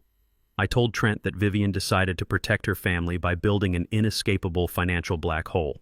She used completely anonymous proxy companies to buy up all of his toxic, illegal debt. She quietly gathered every single fraudulent liability he had created over the years. Then, using her masterful legal team, she anchored every single one of those illegal loans directly to the deed of that beautiful, sprawling suburban mansion. She turned her own primary estate into a ticking, catastrophic time bomb waiting for the perfect victim to claim it. I watched the horrifying realization slowly wash over Trent's pale face. His wide, panicked eyes darted frantically across the federal seals stamped on the documents in front of him. I told him that the most poetic, brilliant part of Vivien's master plan was that she never actually forced him to do anything. She simply laid the bait in the middle of the room and let his own miserable, boundless greed do all the heavy lifting. I reminded him of that freezing, miserable morning at the broken bus stop in South Chicago. I reminded him how he pulled up in his expensive silver Porsche laughing at me while I shivered in the snow. I told him that if he had just been a decent human being, if he had allowed me to keep my rightful legal half of the inheritance, the toxic debt would have been split between us. If he had shared the estate, I would have been the one facing the federal auditors. My name would have been on the indictments. But Trent wanted it all. His absolute toxic greed could not tolerate sharing a single dime with the old African-American contractor he despised so deeply. I told him that by forcing me to sign that muddy waiver in the freezing slush, by forcing me to relinquish all my legal rights to the property, he had completely cleared my name from the estate. His own arrogance was his ultimate executioner. If he had not been so insanely greedy, Trent, I whispered coldly, if you had let me keep my rightful half, you would not be facing 20 years in a maximum security federal prison today. Trent began to struggle violently against the massive hands holding him down. He thrashed his legs wildly against the floor, his expensive shoes slipping on the polished marble. He screamed that this was a total setup. He yelled that the entire process was completely illegal, that I had manipulated the federal documents, and that no judge in the entire country would hold him responsible for massive corporate debts he did not know about. He spat a mixture of saliva and blood onto the pristine glass, swearing that he would hire the best defense attorneys in the world to tear my trust fund apart piece by piece. From the dark, quiet shadows near the towering corner bookcases, Lawyer Sterling stepped forward into the bright morning sunlight. His footsteps were completely silent on the thick, luxurious carpet. He walked slowly to the edge of the mahogany table, his face a perfect mask of pure, absolute professional ice. He reached into his tailored suit jacket and pulled out a thick, heavy manila envelope. He dropped the final Internal Revenue Service federal indictment directly on top of the pile of documents right beneath Trent's bleeding nose. Sterling spoke with a chillingly calm, unwavering authority. He told Trent that absolutely everything Vivien did was perfectly, flawlessly legal. He explained that Trent had willingly, eagerly, and formally accepted the inheritance without performing the necessary legal due diligence. Sterling reminded Trent of the video he had recorded on his own smartphone that freezing morning. The video where Trent bragged to the camera about claiming the estate free and clear. The video where he laughed maniacally while forcing a homeless man to sign away his legal rights in the freezing mud. Sterling leaned over the table, looking down at Trent with utter contempt. He told Trent that the very video he recorded had been legally submitted to the federal courts as undeniable proof of his voluntary, uncoerced acceptance of the assets. By accepting the assets on camera, he legally accepted all the liabilities attached to them. "It is perfectly legal," Trent Sterling said softly, his voice carrying the weight of a judge reading a death sentence. "You signed the inheritance acceptance on camera. You own the debt now." The remaining fight left Trent's body entirely. The reality of his absolute, inescapable ruin finally crushed his arrogant spirit into dust. The sophisticated Wall Street broker vanished forever, leaving behind nothing but a broken, terrified shell of a man. He stopped thrashing against the massive hands of the security guards. His breathing became shallow and ragged, tears mixed with the dark blood running down his bruised face, pooling on the glass table. He began to weep openly, a pathetic, wretched sound that filled the massive, luxurious boardroom. He turned his head slightly, looking up at me with desperate, pleading, bloodshot eyes. He begged me for a deal. He promised he would give Chloe everything he had left. He swore he would work for me for the rest of his life, scrubbing floors or cleaning toilets if I just paid off the federal auditors and used my millions to keep him out of prison. He pleaded for mercy, crying uncontrollably that he was too weak to survive in a federal penitentiary, begging me to save his life. I sat perfectly still, letting his pathetic begging wash over me like empty, meaningless static. I did not feel a single ounce of pity or compassion for the monster who had tried to destroy my existence. I took one final long draw from my cigar and slowly exhaled the thick smoke into the air. I completely ignored the bleeding, crying man pinned to my table, treating him exactly like the garbage he was. I slowly turned my heavy leather chair to the side. I shifted my piercing cold gaze away from Trent and looked down at the floor near the heavy oak doors. Chloe was sitting on the plush carpet, her expensive silk dress wrinkled and ruined. Her face was pale, bruised, and heavily stained with endless tears. When my eyes met hers, the very last shred of her false, privileged reality shattered completely. She realized the absolute, undeniable power I now held in my hands. She fell forward onto her hands and knees, her body shaking violently. She crawled across the expensive carpet toward me, crying hysterically, the sound of her deep, agonizing sobs echoing painfully in the large room. She reached out her trembling, manicured hand, desperately trying to grasp the edge of my polished leather shoe. She looked up at me with terrified, broken eyes, desperately reaching out for her father's hand, begging the man she had thrown away to save her from the horrifying nightmare she had helped create. Chloe dragged her knees across the thick, luxurious carpet of the penthouse boardroom. The rich, soft fabric absorbed the sound of her frantic, desperate movements, but it could not absorb the heavy, agonizing sobs that ripped through her throat. She was crawling toward me like a broken, frightened child, desperately seeking shelter from a storm she had actively helped create. The elegant, expensive silk dress she had worn to flaunt her stolen wealth was now wrinkled and stained with her own bitter tears. Her hair, which had been a perfect salon-styled masterpiece just a few hours ago, now hung in messy, tangled strands across her face. And beneath those strands, I could clearly see the dark, ugly purple bruise forming on her cheek where Trent had brutally slapped her just moments before. The monster she had chosen over her own father had finally left his physical mark on her face, but the emotional mark was far deeper and much more permanent. She reached the heavy steel base of my high-backed leather chair and collapsed, completely unable to support her own weight anymore. Her trembling hands reached out hesitantly, hovering just above the polished leather of my custom Italian shoes. She looked up at me, and the sheer terror in her swollen, bloodshot eyes was enough to break any normal man's heart into a million jagged pieces. She was completely shattered. The arrogant, entitled woman who had stood on that freezing, snowy porch and told me to figure out my own homeless misery was entirely gone. In her place was a terrified little girl who had suddenly realized that the entire world she built was nothing but a fragile house of cards, and a violent hurricane of federal indictments had just blown it all away. She had absolutely nothing left. Her bank accounts were frozen, her mansion was seized, and her husband was facing decades in a federal penitentiary. "Daddy," she cried, her voice cracking into a high-pitched, pathetic wail that echoed painfully throughout the massive boardroom. "Daddy, please look at me. Please, I am so sorry. I am your little girl. I am still your little girl." The sound of that word hit my chest like a physical blow. Daddy. She had not called me that in years. For the last decade, I was just the old man. I was the dusty contractor who embarrassed her in front of her wealthy white friends.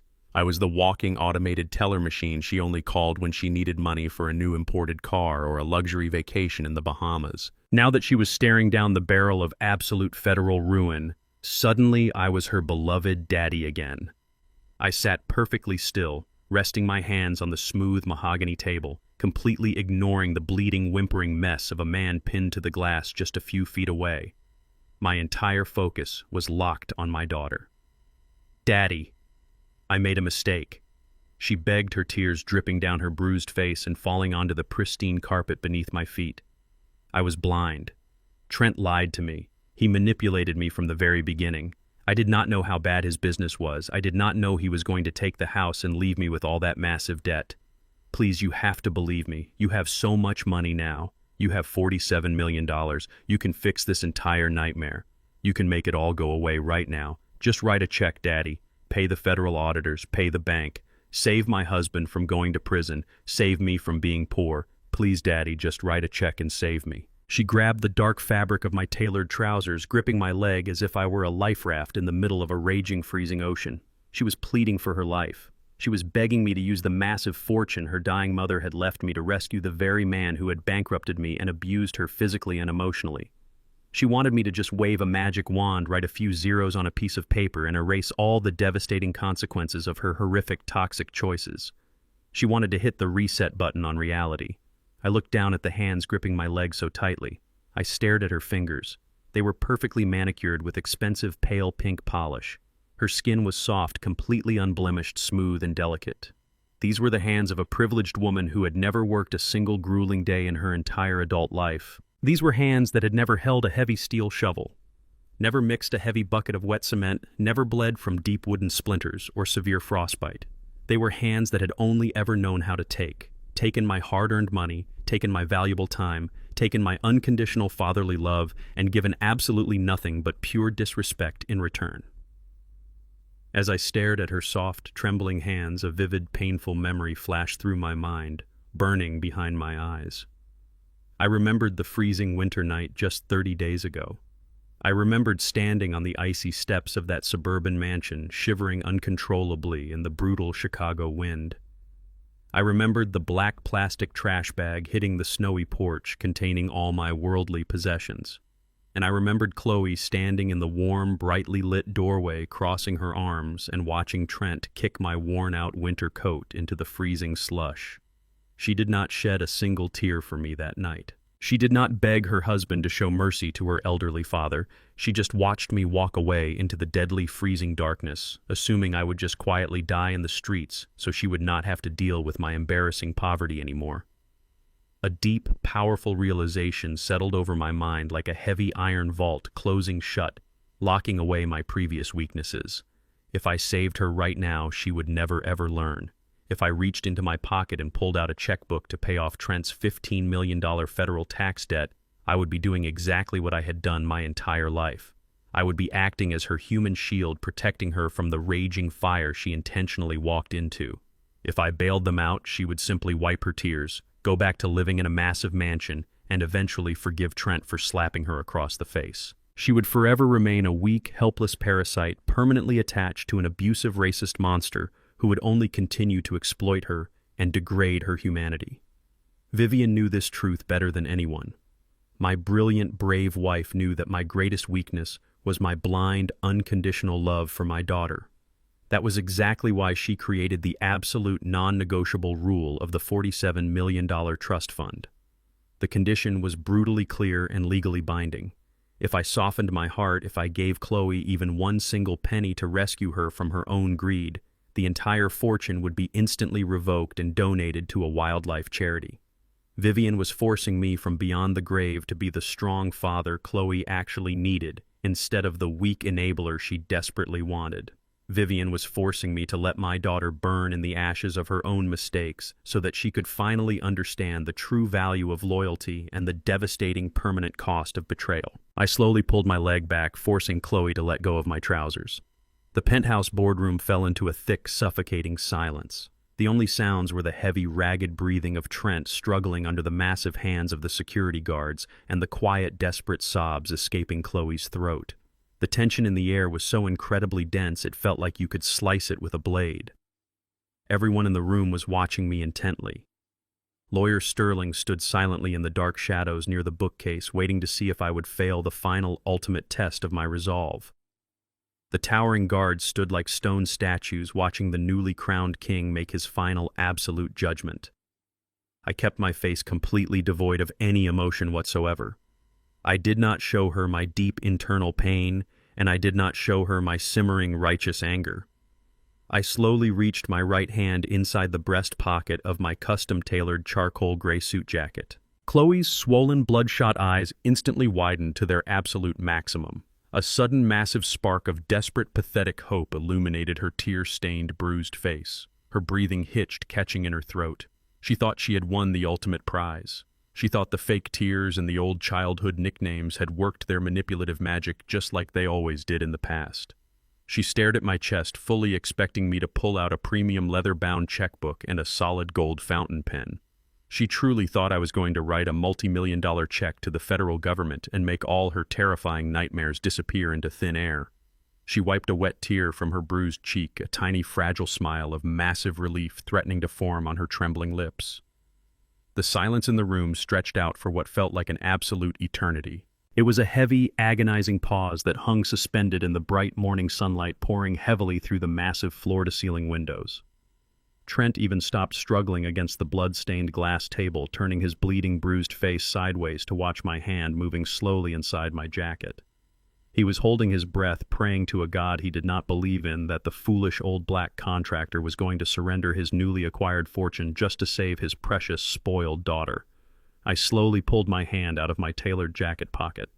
I kept my fist tightly closed, resting my hand carefully on the edge of the polished mahogany table right in front of Chloe's tearful face.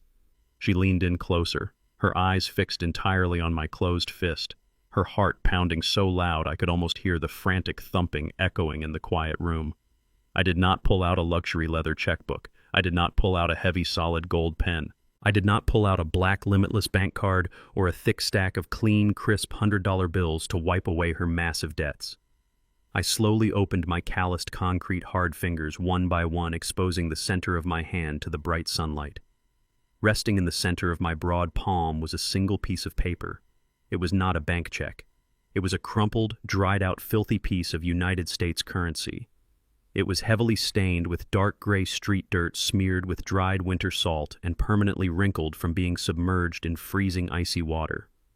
It was the exact same muddy, crumpled $100 bill that Trent had intentionally dropped into the freezing slush of the city bus stop exactly 30 days ago. The very same bill he had forcefully commanded me to dig out of the mud on my hands and knees while Chloe sat comfortably inside the heated passenger seat of his silver Porsche, refusing to look at me while I lost my dignity. Chloe's fragile, hopeful smile vanished instantly. The bright spark of hope in her eyes died, completely replaced by a sudden, horrifying, terrifying comprehension. She stared blindly at the filthy, crumpled bill resting in my palm, and the absolute crushing reality of her final devastating punishment finally broke entirely through her blinding greed. The penthouse boardroom was so silent that I could hear the faint sound of the city traffic hundreds of feet below us. The bright morning sunlight poured through the massive floor-to-ceiling windows, illuminating the exact center of the polished mahogany table. I held my right hand steady, allowing the light to catch the filthy, crumpled piece of paper resting in my palm. It was the muddy $100 bill. The exact same bill Trent had dropped into the freezing Chicago slush 30 days ago. The bill he had forced me to dig out with my bare, freezing hands while my daughter sat inside a heated luxury car, refusing to even look at my face. Chloe stared at the dirty green paper. Her tear-filled eyes darted from the muddy bill up to my cold, unblinking face. She blinked rapidly, her mind frantically trying to process what was happening. She had expected a pristine bank check. She had expected salvation. Instead, she was staring at the physical manifestation of her own horrific cruelty. The silence stretched out thick and suffocating, pressing down on her shoulders like a physical weight.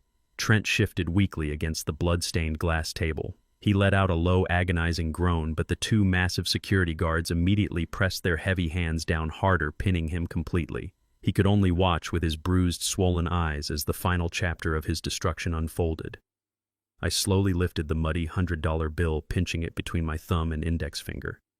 I held it up to the light, letting Chloe see the dried gray salt stains and the crinkled edges where the freezing water had warped the paper. "Do you remember this, Chloe?" I asked, my voice echoing deeply in the massive room. "Do you remember the freezing morning at the broken bus stop? You sat in the expensive silver Porsche of your husband wrapped in cashmere, sipping hot coffee. You watched the man who broke his back to feed you drop to his knees in the freezing mud. You watched me pick this exact piece of trash out of the slush because your husband commanded me to do it. You watched him strip away every last ounce of my dignity, and you did absolutely nothing." Chloe opened her mouth to speak, but no sound came out. Her lips trembled violently. She shook her head side to side slowly, as if trying to deny the memory, trying to erase the horrific truth of what she had allowed to happen. I lowered my hand and placed the dirty, crumpled bill gently onto the edge of the immaculate mahogany table right in front of her tear-stained face. I looked deep into her eyes, and I finally told her the absolute truth about the ultimate master plan of her mother. "Your mother left me $47 million. I stated, my voice perfectly calm and devoid of any fatherly warmth. She liquidated all her hidden offshore accounts and placed every single penny into a highly secure private trust fund. She did it to protect me from the massive toxic debt your husband secretly anchored to our family. She died alone in a hospice room so that I could have a second chance at life." Chloe gasped, clutching her chest. Her eyes widened in pure shock. $47 million. The sheer magnitude of the wealth hovered in the air, completely shattering her reality. She looked at me, realizing that I possessed more power and more resources than Trent had ever even dreamed of having. The money was right there, sitting in my name, capable of erasing all her federal indictments and saving her from absolute poverty. "But there was a rule," I continued, leaning slightly forward in my heavy leather executive chair. "Your mother was a brilliant, fiercely intelligent woman. She knew exactly how deeply I loved you, Chloe. She knew that my greatest weakness in this entire world was my blind, unconditional devotion to my daughter. She knew that I spent 40 years bleeding for you, sacrificing my own dreams just so you could fit in with the wealthy kids who never respected you anyway. She knew I would gladly set myself on fire just to keep you warm." I paused, letting the heavy truth sink into her mind. I looked at her soft, perfectly manicured hands resting on the carpet, and then I looked at my own calloused, scarred knuckles. And because she knew my weakness, I said, my tone dropping to a dangerous clinical register, she created one final, absolute condition for the trust fund. The rule was incredibly simple, but entirely unforgiving. She legally mandated that I must remain homeless for 30 days. I had to let you and Trent claim her estate and willingly trap yourselves in that massive web of federal debt. And most importantly, I was strictly forbidden from intervening. Chloe stared at me, her breathing ragged and shallow. She shook her head desperately, not wanting to hear the rest of the sentence. "If I gave you even one single penny to save you from the mess you chose," I explained coldly, "I would lose it all. If I softened my heart and wrote a check to bail you out or pay off the federal tax evasion of your husband, the entire $47 million would be instantly revoked. Every last cent would be automatically wired to a wildlife conservation charity, leaving me with absolutely nothing. No exceptions and no second chances." The words struck her like a physical blow to the chest. She slumped forward, resting her hands on the thick carpet, staring blankly at the mahogany legs of the boardroom table. "She knew I was too soft on you, Chloe," I continued, my voice echoing with a heavy, profound sadness that I had long since buried. "She knew that if I rescued you from this disaster, you would never truly learn.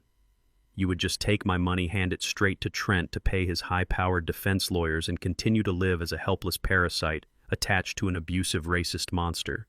She knew I needed to learn how to let you fall. She forced me to stand back and watch you burn in the fire you gladly helped start." For a long, agonizing moment, Chloe simply stared at the floor. The gears in her mind were turning, processing the fact that the enormous fortune was locked behind a wall of pure accountability. The realization that I was legally and morally bound to let her suffer finally broke through her denial, and then the desperate, terrified little girl vanished. She snapped.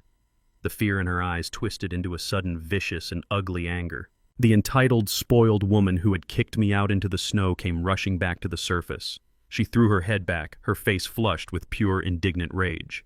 "You care more about the money than your own daughter," she screamed at the top of her lungs. Her voice was shrill and piercing, echoing violently against the glass windows of the penthouse. "You are sick. You are a sick, greedy old man. You would rather sit there with your millions and watch me lose everything. You are my father. You are supposed to protect me. You care more about some stupid rule than your own flesh and blood." Her screaming filled the room, a pathetic display of a narcissist who had finally been denied. Trent let out a weak, miserable laugh from the table, mumbling something about how we were all crazy, but the guards immediately silenced him by pressing his bruised face harder against the glass. Lawyer Sterling remained perfectly still in the shadows, his face an emotionless mask, watching the final psychological execution take place. I did not raise my voice. I did not yell back. I did not need to. True power does not scream. True power whispers. I leaned forward in my heavy leather chair, closing the distance between us, until I was looking directly down into her angry, tear-streaked eyes. I rested my forearms on the mahogany table, interlacing my calloused fingers. I spoke with a voice so dangerously low and intensely cold that it made her stop screaming instantly. "I care about the fact that you watched your husband throw my life into the garbage and you did not even blink." I said every single word, dripping with absolute freezing precision. "I care about the fact that I spent 40 years breaking my back to give you a perfect life, and the moment I lost my company, you threw my winter coat out the door and told me you were done paying for my failures. I care about the fact that you let an arrogant thief steal the dignity of your father and you turned your face away because you wanted to keep wearing expensive pearls." Chloe shrank back, her anger instantly evaporating under the crushing weight of my intense gaze. The reality of her own horrific actions pinned her to the floor. She had no defense. She had no excuses left to hide behind. "You chose your side, Chloe." I continued, my voice steady and completely empty of any fatherly affection. "You looked at the man who bled for you, and you looked at the monster who used you, and you made your choice. You chose the luxury cars and the suburban mansion. You chose the illusion of wealth over the father who loved you. You made your bed, and now the federal government is going to burn it to the ground." Chloe began to weep again, but this time it was not a manipulative cry for help. It was the deep, agonizing sobbing of a person who had finally realized that they had destroyed their own life beyond any hope of repair. She realized that the bridge back to my heart had been burned to ashes, and she was the one who handed Trent the matches. I sat back slowly in my custom leather chair. I looked at the muddy, crumpled $100 bill resting on the edge of the polished mahogany table. The green paper was still stained with the gray sludge of the Chicago winter. It was the ultimate symbol of her betrayal and my subsequent liberation. I reached out and picked up the dirty bill with my index and middle finger. I held it over the edge of the table directly above her trembling lap. "I do not have a daughter," I stated, my voice echoing with absolute brutal finality. "I only have a stranger who locked me out in the winter." I opened my fingers. I dropped the muddy $100 bill. It fluttered slowly through the quiet air, twisting and turning under the bright morning sunlight, until it landed softly right on the lap of Chloe, resting against the expensive, ruined fabric of her silk dress. "That $100 is the only thing I owe you," I said. Chloe stared down at the filthy piece of paper resting on her legs. She did not reach for it. She just sat there, completely shattered, her entire world reduced to a single dirty bill and the cold, unforgiving silence of the massive boardroom. The ties of blood had been permanently severed, and the king had finally delivered his absolute, unwavering judgment. The heavy silence in the penthouse boardroom was completely suffocating. Chloe stared blankly at the filthy, crumpled $100 bill resting in her lap. Her entire world had been reduced to that single piece of dirty green paper. I sat back in my custom leather chair, breathing slowly and calmly. I knew exactly what was about to happen next. Lawyer Sterling had orchestrated this final movement with the precision of a master watchmaker. He stepped back into the deep shadows near the towering bookcases, adjusting his expensive silk tie and checking his solid gold pocket watch. The timing was absolutely perfect. Suddenly, the massive oak double doors of the boardroom did not just open. They were shoved violently apart with an overwhelming explosive force. The heavy wood slammed brutally against the interior walls, echoing like a gunshot through the cavernous room. Chloe gasped and covered her head, flinching from the sudden, terrifying noise. I did not even blink.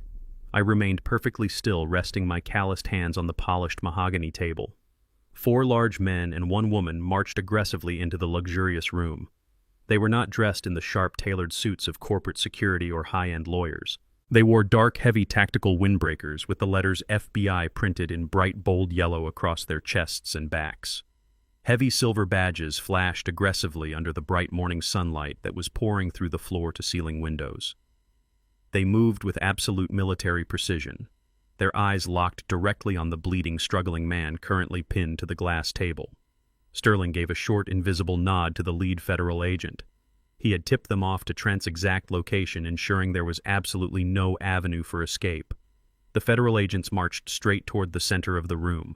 The 2 massive private security guards who had been pinning Trent down immediately stepped back, releasing their crushing grip on his tailored shoulders. They melted away into the background, allowing the federal authorities to take over the scene. Trent gasped frantically for air, his chest heaving violently as he tried to push himself up from the dark pool of his own blood staining the pristine glass table. He coughed weakly, trying to wipe the blood from his shattered nose, but before he could even stabilize his footing, the federal agents descended upon him. The lead agent grabbed Trent's right arm, twisting it forcefully behind his back with practiced, ruthless efficiency. A second agent grabbed his left arm, locking it tightly into place. Trent let out a sharp cry of pain as his joints were bent at an unnatural angle. The sharp, heavy metallic click of cold steel handcuffs echoed loudly through the silent boardroom. The sound was permanent and undeniable. It was the sound of a man's entire life ending in a single devastating moment. Trent struggled wildly, kicking his expensive Italian leather shoes against the polished floor. He screamed at the top of his lungs, demanding that they let him go. He yelled that he was a highly respected Wall Street broker, that he had powerful friends in the city, and that he was going to sue the entire Federal Bureau for illegal harassment. He demanded his phone, screaming that he needed to call his high-powered corporate defense attorneys immediately. The lead agent did not even flinch.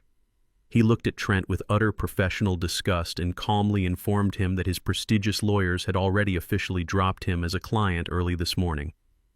The agent explained that the moment the Internal Revenue Service froze his bank accounts and seized the fraudulent estate, his legal team had abandoned ship, knowing there was no clean money left to pay their exorbitant fees. The agent then loudly recited the official charges against him. Trent was being placed under federal arrest for multiple counts of aggravated wire fraud, massive corporate tax evasion, and interstate conspiracy to commit financial crimes. He was facing a minimum of 20 years in a maximum security federal penitentiary without the possibility of early parole. The words hit Trent like a barrage of physical blows. The frantic struggling completely stopped. His body went limp in the rigid grip of the federal agents. The sheer terrifying reality of his absolute inescapable ruin finally penetrated his arrogant mind. There was no secret offshore account left to save him. There was no legal loophole to exploit. The sophisticated, untouchable facade he had maintained for years crumbled into a million worthless pieces right there in front of my eyes.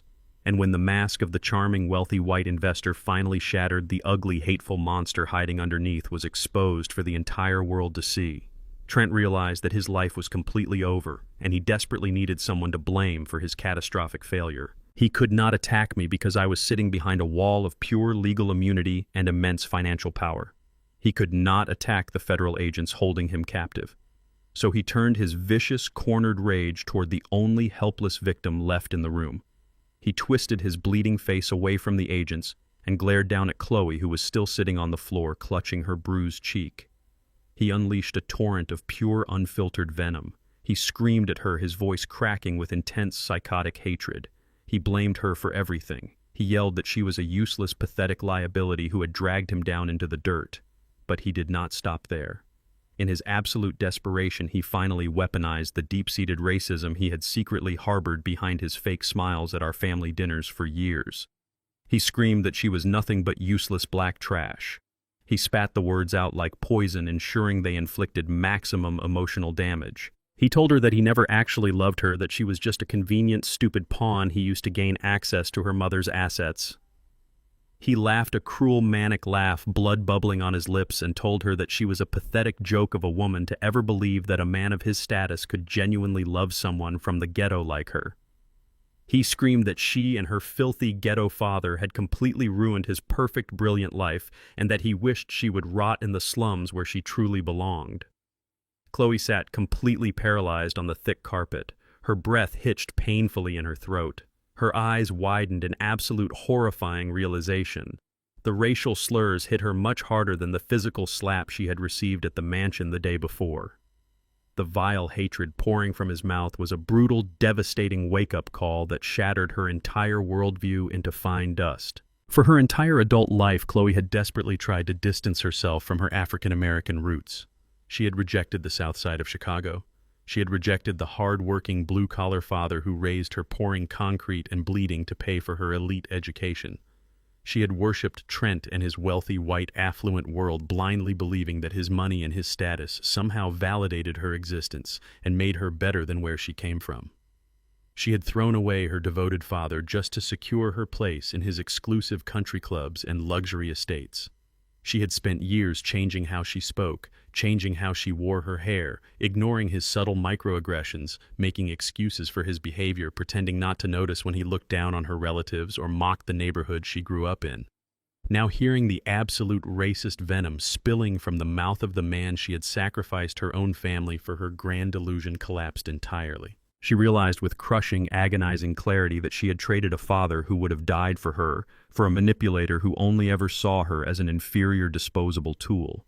She had sold her soul and her family for a monster who was deeply disgusted by the very color of her skin. The truth was violently staring her right in the face. Trent never loved her. He only tolerated her as long as she was a key to unlock Vivien's wealth. The moment the key stopped working, he discarded her with pure racial hatred. The federal agents did not tolerate his violent outburst. The lead agent jerked Trent forward roughly, commanding him to shut his mouth immediately. They dragged Trent away from the mahogany table, hauling his limp, struggling body across the polished floor. Trent kicked and screamed, his expensive ruined shoes dragging uselessly against the thick carpet. He continued to scream unhinged threats at me, swearing that he would have me killed from inside his prison cell, swearing that he would find a way to destroy my new empire. But his voice grew fainter and fainter as the agents forcefully dragged him out of the boardroom and hauled him down the long mahogany hallway. I sat perfectly still, watching the doors as the agents shoved him into the private gold-plated elevator. The heavy brass doors slid shut with a solid, definitive sound, sealing his miserable fate forever. The monster was gone, permanently removed from our lives. The massive penthouse boardroom fell into a heavy, ringing silence once again. The only physical evidence that Trent had ever been there was the small, dark pool of red blood staining the pristine glass center of the mahogany table.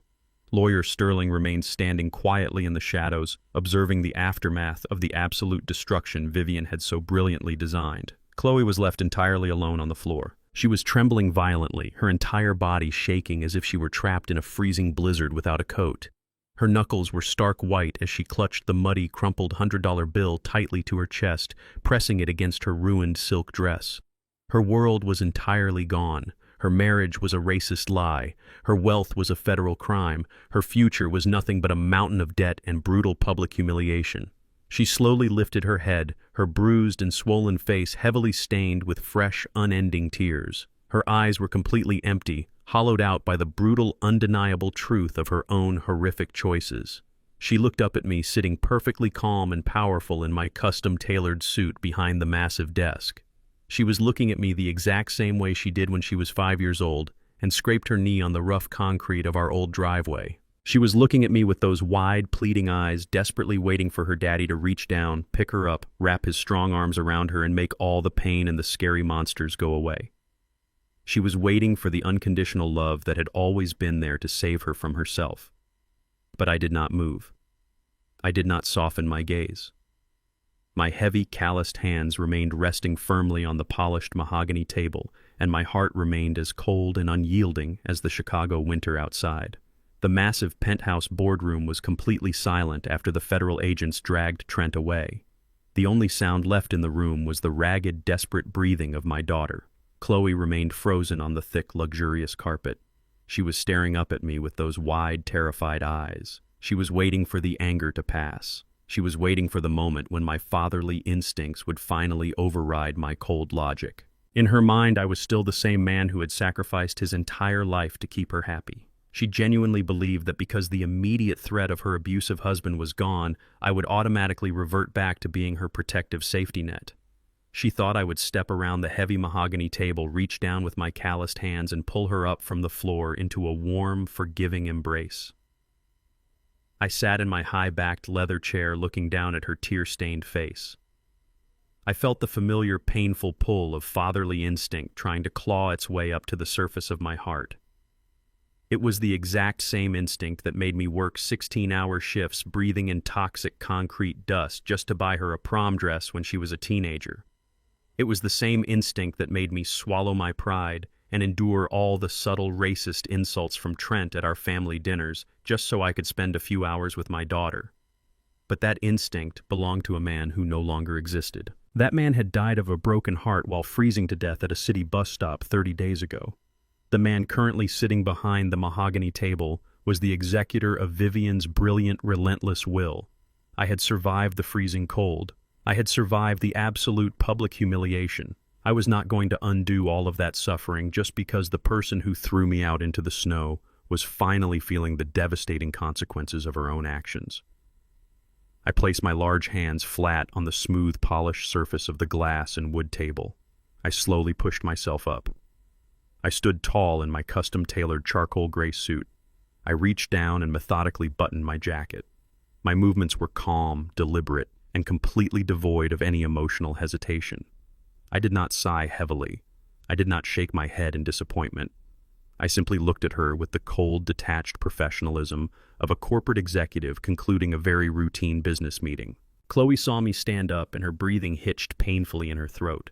She leaned forward slightly, raising her trembling hands toward me. She opened her mouth to speak, but her voice was completely broken, reduced to a pathetic hoarse whisper.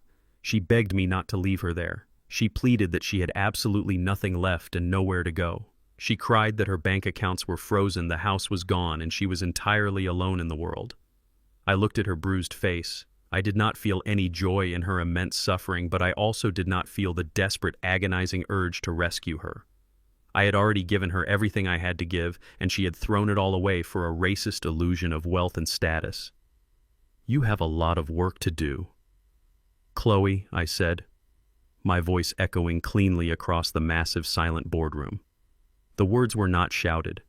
They were delivered with an icy, quiet finality that left absolutely no room for argument or manipulation or negotiation. "I suggest you get up off that floor and start looking for a job to pay off your personal debts. The real world does not care about your tears." She recoiled as if I had struck her across the face. The shock in her wide eyes was absolute and total. She could not comprehend that her tears were no longer functioning as a valid currency to buy my submission.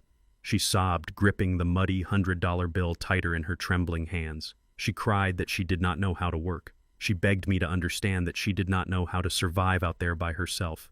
She pleaded that I had $47 million and I could just give her a little bit. Just enough to get a small apartment. Just enough to start over. I stepped away from my leather chair and walked slowly around the edge of the massive mahogany table. My expensive Italian leather shoes made absolutely no sound on the thick plush carpet. I stopped just a few feet away from where she was sitting. I looked down at her, completely shattering the last remaining illusions she held about our relationship. "The real world does not care that you are scared or that you do not know how to survive," I stated firmly, my voice unwavering and hard. "When you and your husband locked me out of your house in the middle of a brutal Chicago winter, you did not care if I knew how to survive the freezing cold. You told me to figure it out myself. You told me that nobody wants a useless, bankrupt old man. Now you are finding out exactly what it feels like to be completely disposable." I did not offer her a comfortable platitude. I did not tell her that things would eventually get better or that time heals all wounds. I gave her the exact same brutal honesty she had given me. "That muddy $100 bill you are holding is the very last piece of my wealth you will ever touch." I continued, looking directly into her weeping eyes. "Use it to buy a hot meal. Use it to buy a bus pass. Use it to print a resume. Do whatever you want with it, but do not ever call my phone expecting a handout again. The safety net is permanently gone. The man who bled for you finally learned how to put himself first. You are entirely on your own." Chloe stared at me, her mouth hanging open in pure horror. The crushing, terrifying reality of her situation finally settled over her mind like a heavy lead blanket. There was no secret reprieve coming to save her. There was no hidden forgiveness waiting in the wings. The bridge back to her father was completely burned, and the ashes had blown away in the freezing wind. She slowly lowered her hands, letting them rest weakly on her knees. The muddy $100 bill sat in her lap, acting as a dirty, agonizing reminder of the massive fortune she had permanently lost due to her own blind greed and betrayal. I did not wait for her to formulate another desperate plea. I turned my back on my biological daughter. I walked toward the heavy oak double doors at the far end of the massive boardroom. I did not break my stride. I did not slow down. I did not turn my head to look over my shoulder one last time. I walked with the proud, straight posture of a man who had finally shed a massive toxic weight from his tired back. Lawyer Sterling stepped out of the dark shadows near the towering bookcases. He followed closely behind me, his professional demeanor entirely intact. He reached out and opened the heavy oak doors for me, holding them wide. I stepped out into the quiet, luxurious hallway of the penthouse level, leaving the past entirely behind me. Sterling stepped out right behind me and pulled the heavy wooden doors shut. The solid wood closed with a deep, echoing thud that resonated loudly down the long corridor.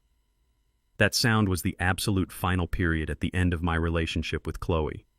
She was locked inside the boardroom, left entirely alone to face the devastating ruins of her fake life. Sterling and I walked in complete silence down the long mahogany hallway. The two towering men in tailored black suits were already waiting for us by the private gold-plated elevator. They pressed the call button and stepped aside respectfully as the brass doors slid open with a soft chime. I stepped into the elevator cabin.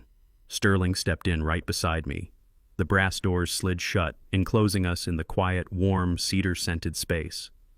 The elevator began its smooth, rapid descent down the massive skyscraper, taking me away from the trauma of my past and plunging me directly into my brand-new empire. Sterling reached into his tailored suit jacket and pulled out a sleek, secure digital tablet.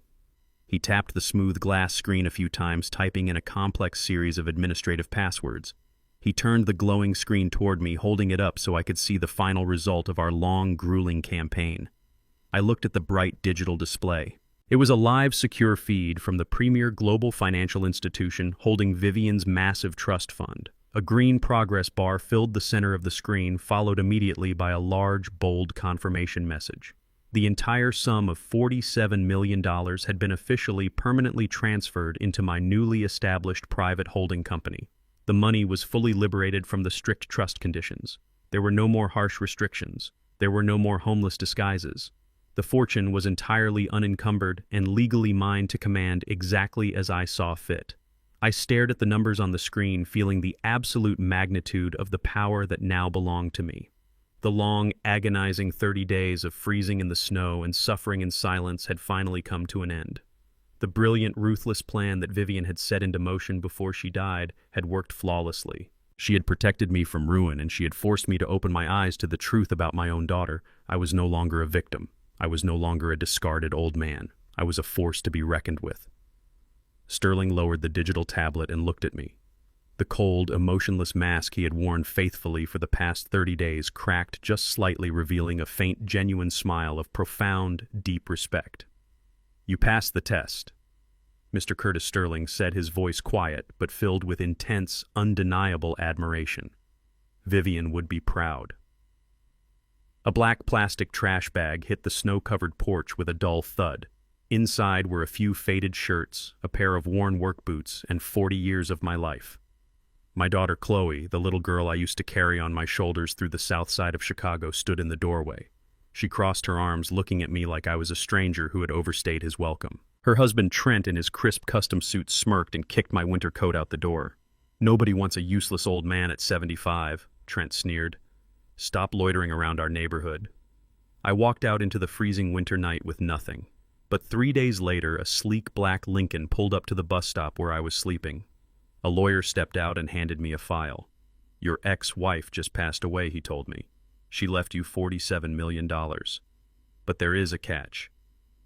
Before I continue this story and tell you exactly how I made them pay for their greed, let me know where you are watching from in the comments below.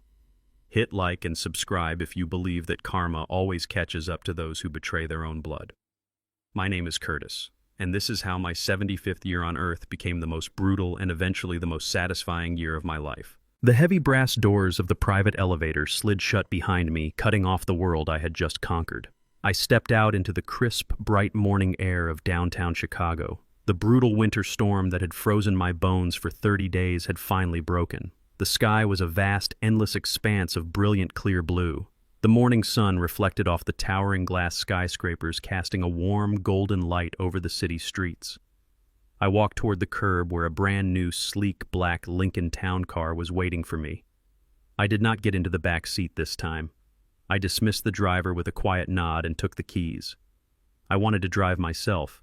I wanted to feel the heavy leather steering wheel in my own calloused hands. I wanted to feel the absolute control of my own destiny. I pulled out into the flowing city traffic, the powerful engine humming silently beneath the hood. The heated leather seats warmed my back, a stark, profound contrast to the freezing metal bus stop benches I had slept on just a few nights ago. As I navigated the busy streets, I looked out the tinted windows at the people hurrying along the sidewalks. A month ago, I was completely invisible to them. I was just another broken piece of garbage discarded on the freezing pavement. Today, I possessed $47 million in clean, untraceable cash. I possessed the ultimate freedom to reshape my entire existence. But I did not feel a frantic rush of arrogance or greed. I felt a deep, heavy, solemn peace. The chaotic, violent noise of Trent and Chloe had been permanently silenced. The rot had been completely cut away. Now there was only one place I needed to go. I drove away from the towering concrete canyons of the financial district and headed toward the quiet, peaceful outskirts of the city. The massive wrought iron gates of the historic cemetery appeared on the horizon. I steered the heavy luxury car slowly up the winding, snow-covered paths, driving past rows of massive, gaudy stone mausoleums and towering monuments of forgotten wealth. I parked the Lincoln near a quiet, secluded grove of ancient oak trees. The morning air was incredibly crisp and pure, biting pleasantly at my cheeks as I stepped out of the warm vehicle. I walked slowly across the frost-covered grass, the expensive soles of my Italian leather shoes crunching softly against the frozen earth. I navigated the familiar path until I reached a quiet, peaceful clearing on a small hill overlooking the distant city skyline. There, resting perfectly under the shadow of a large oak tree, was a modest, incredibly elegant headstone made of smooth, dark granite. It did not have massive statues or loud boasting engravings. It was simple, pristine, and deeply profound. The name carved beautifully into the dark stone read, Vivien Vance. I stood at the foot of the grave looking down at the name of the woman who had saved my life. For 40 years, she had been my anchor, my confidant, and the absolute sharpest mind I had ever known. When she served me with divorce papers and vanished into the shadows, I thought she had abandoned me in my darkest hour. I thought she had looked at my bankrupt, empty pockets and decided to walk away. I spent months hating her, sleeping on the streets, cursing her name to the freezing wind. I did not know she was lying in a sterile hospice bed, dying an agonizing death entirely alone just to build a legally impenetrable fortress around my future. She had willingly painted herself as the ultimate villain so that I would not try to follow her, so that Trent would blindly swallow the toxic bait she had meticulously laid out. I did not fall to my knees and weep.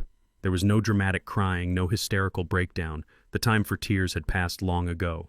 I felt a profound, soaring respect for the woman resting beneath the frozen earth. I walked over to the smooth, white marble bench positioned perfectly beside her grave and sat down. The cold stone seeped through my tailored trousers, but I did not mind. I reached into the deep inner pocket of my heavy wool overcoat and pulled out a small, pristine crystal flask filled with the most expensive, high-end bourbon money could buy. I also pulled out 2 small, heavy crystal glasses, setting them gently on the smooth surface of the marble bench. I unscrewed the silver cap of the flask and poured the rich amber liquid slowly into both glasses. The bourbon caught the bright morning sunlight, glowing like liquid gold in the freezing air. I picked up one of the heavy crystal glasses and leaned forward carefully, placing it directly onto the snow-covered grass at the base of her dark granite headstone. I picked up the second glass and rested my forearms on my knees, looking at the name carved into the stone.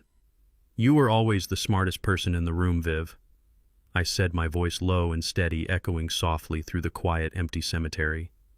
"You saw the absolute worst in people even when I blindly refused to look.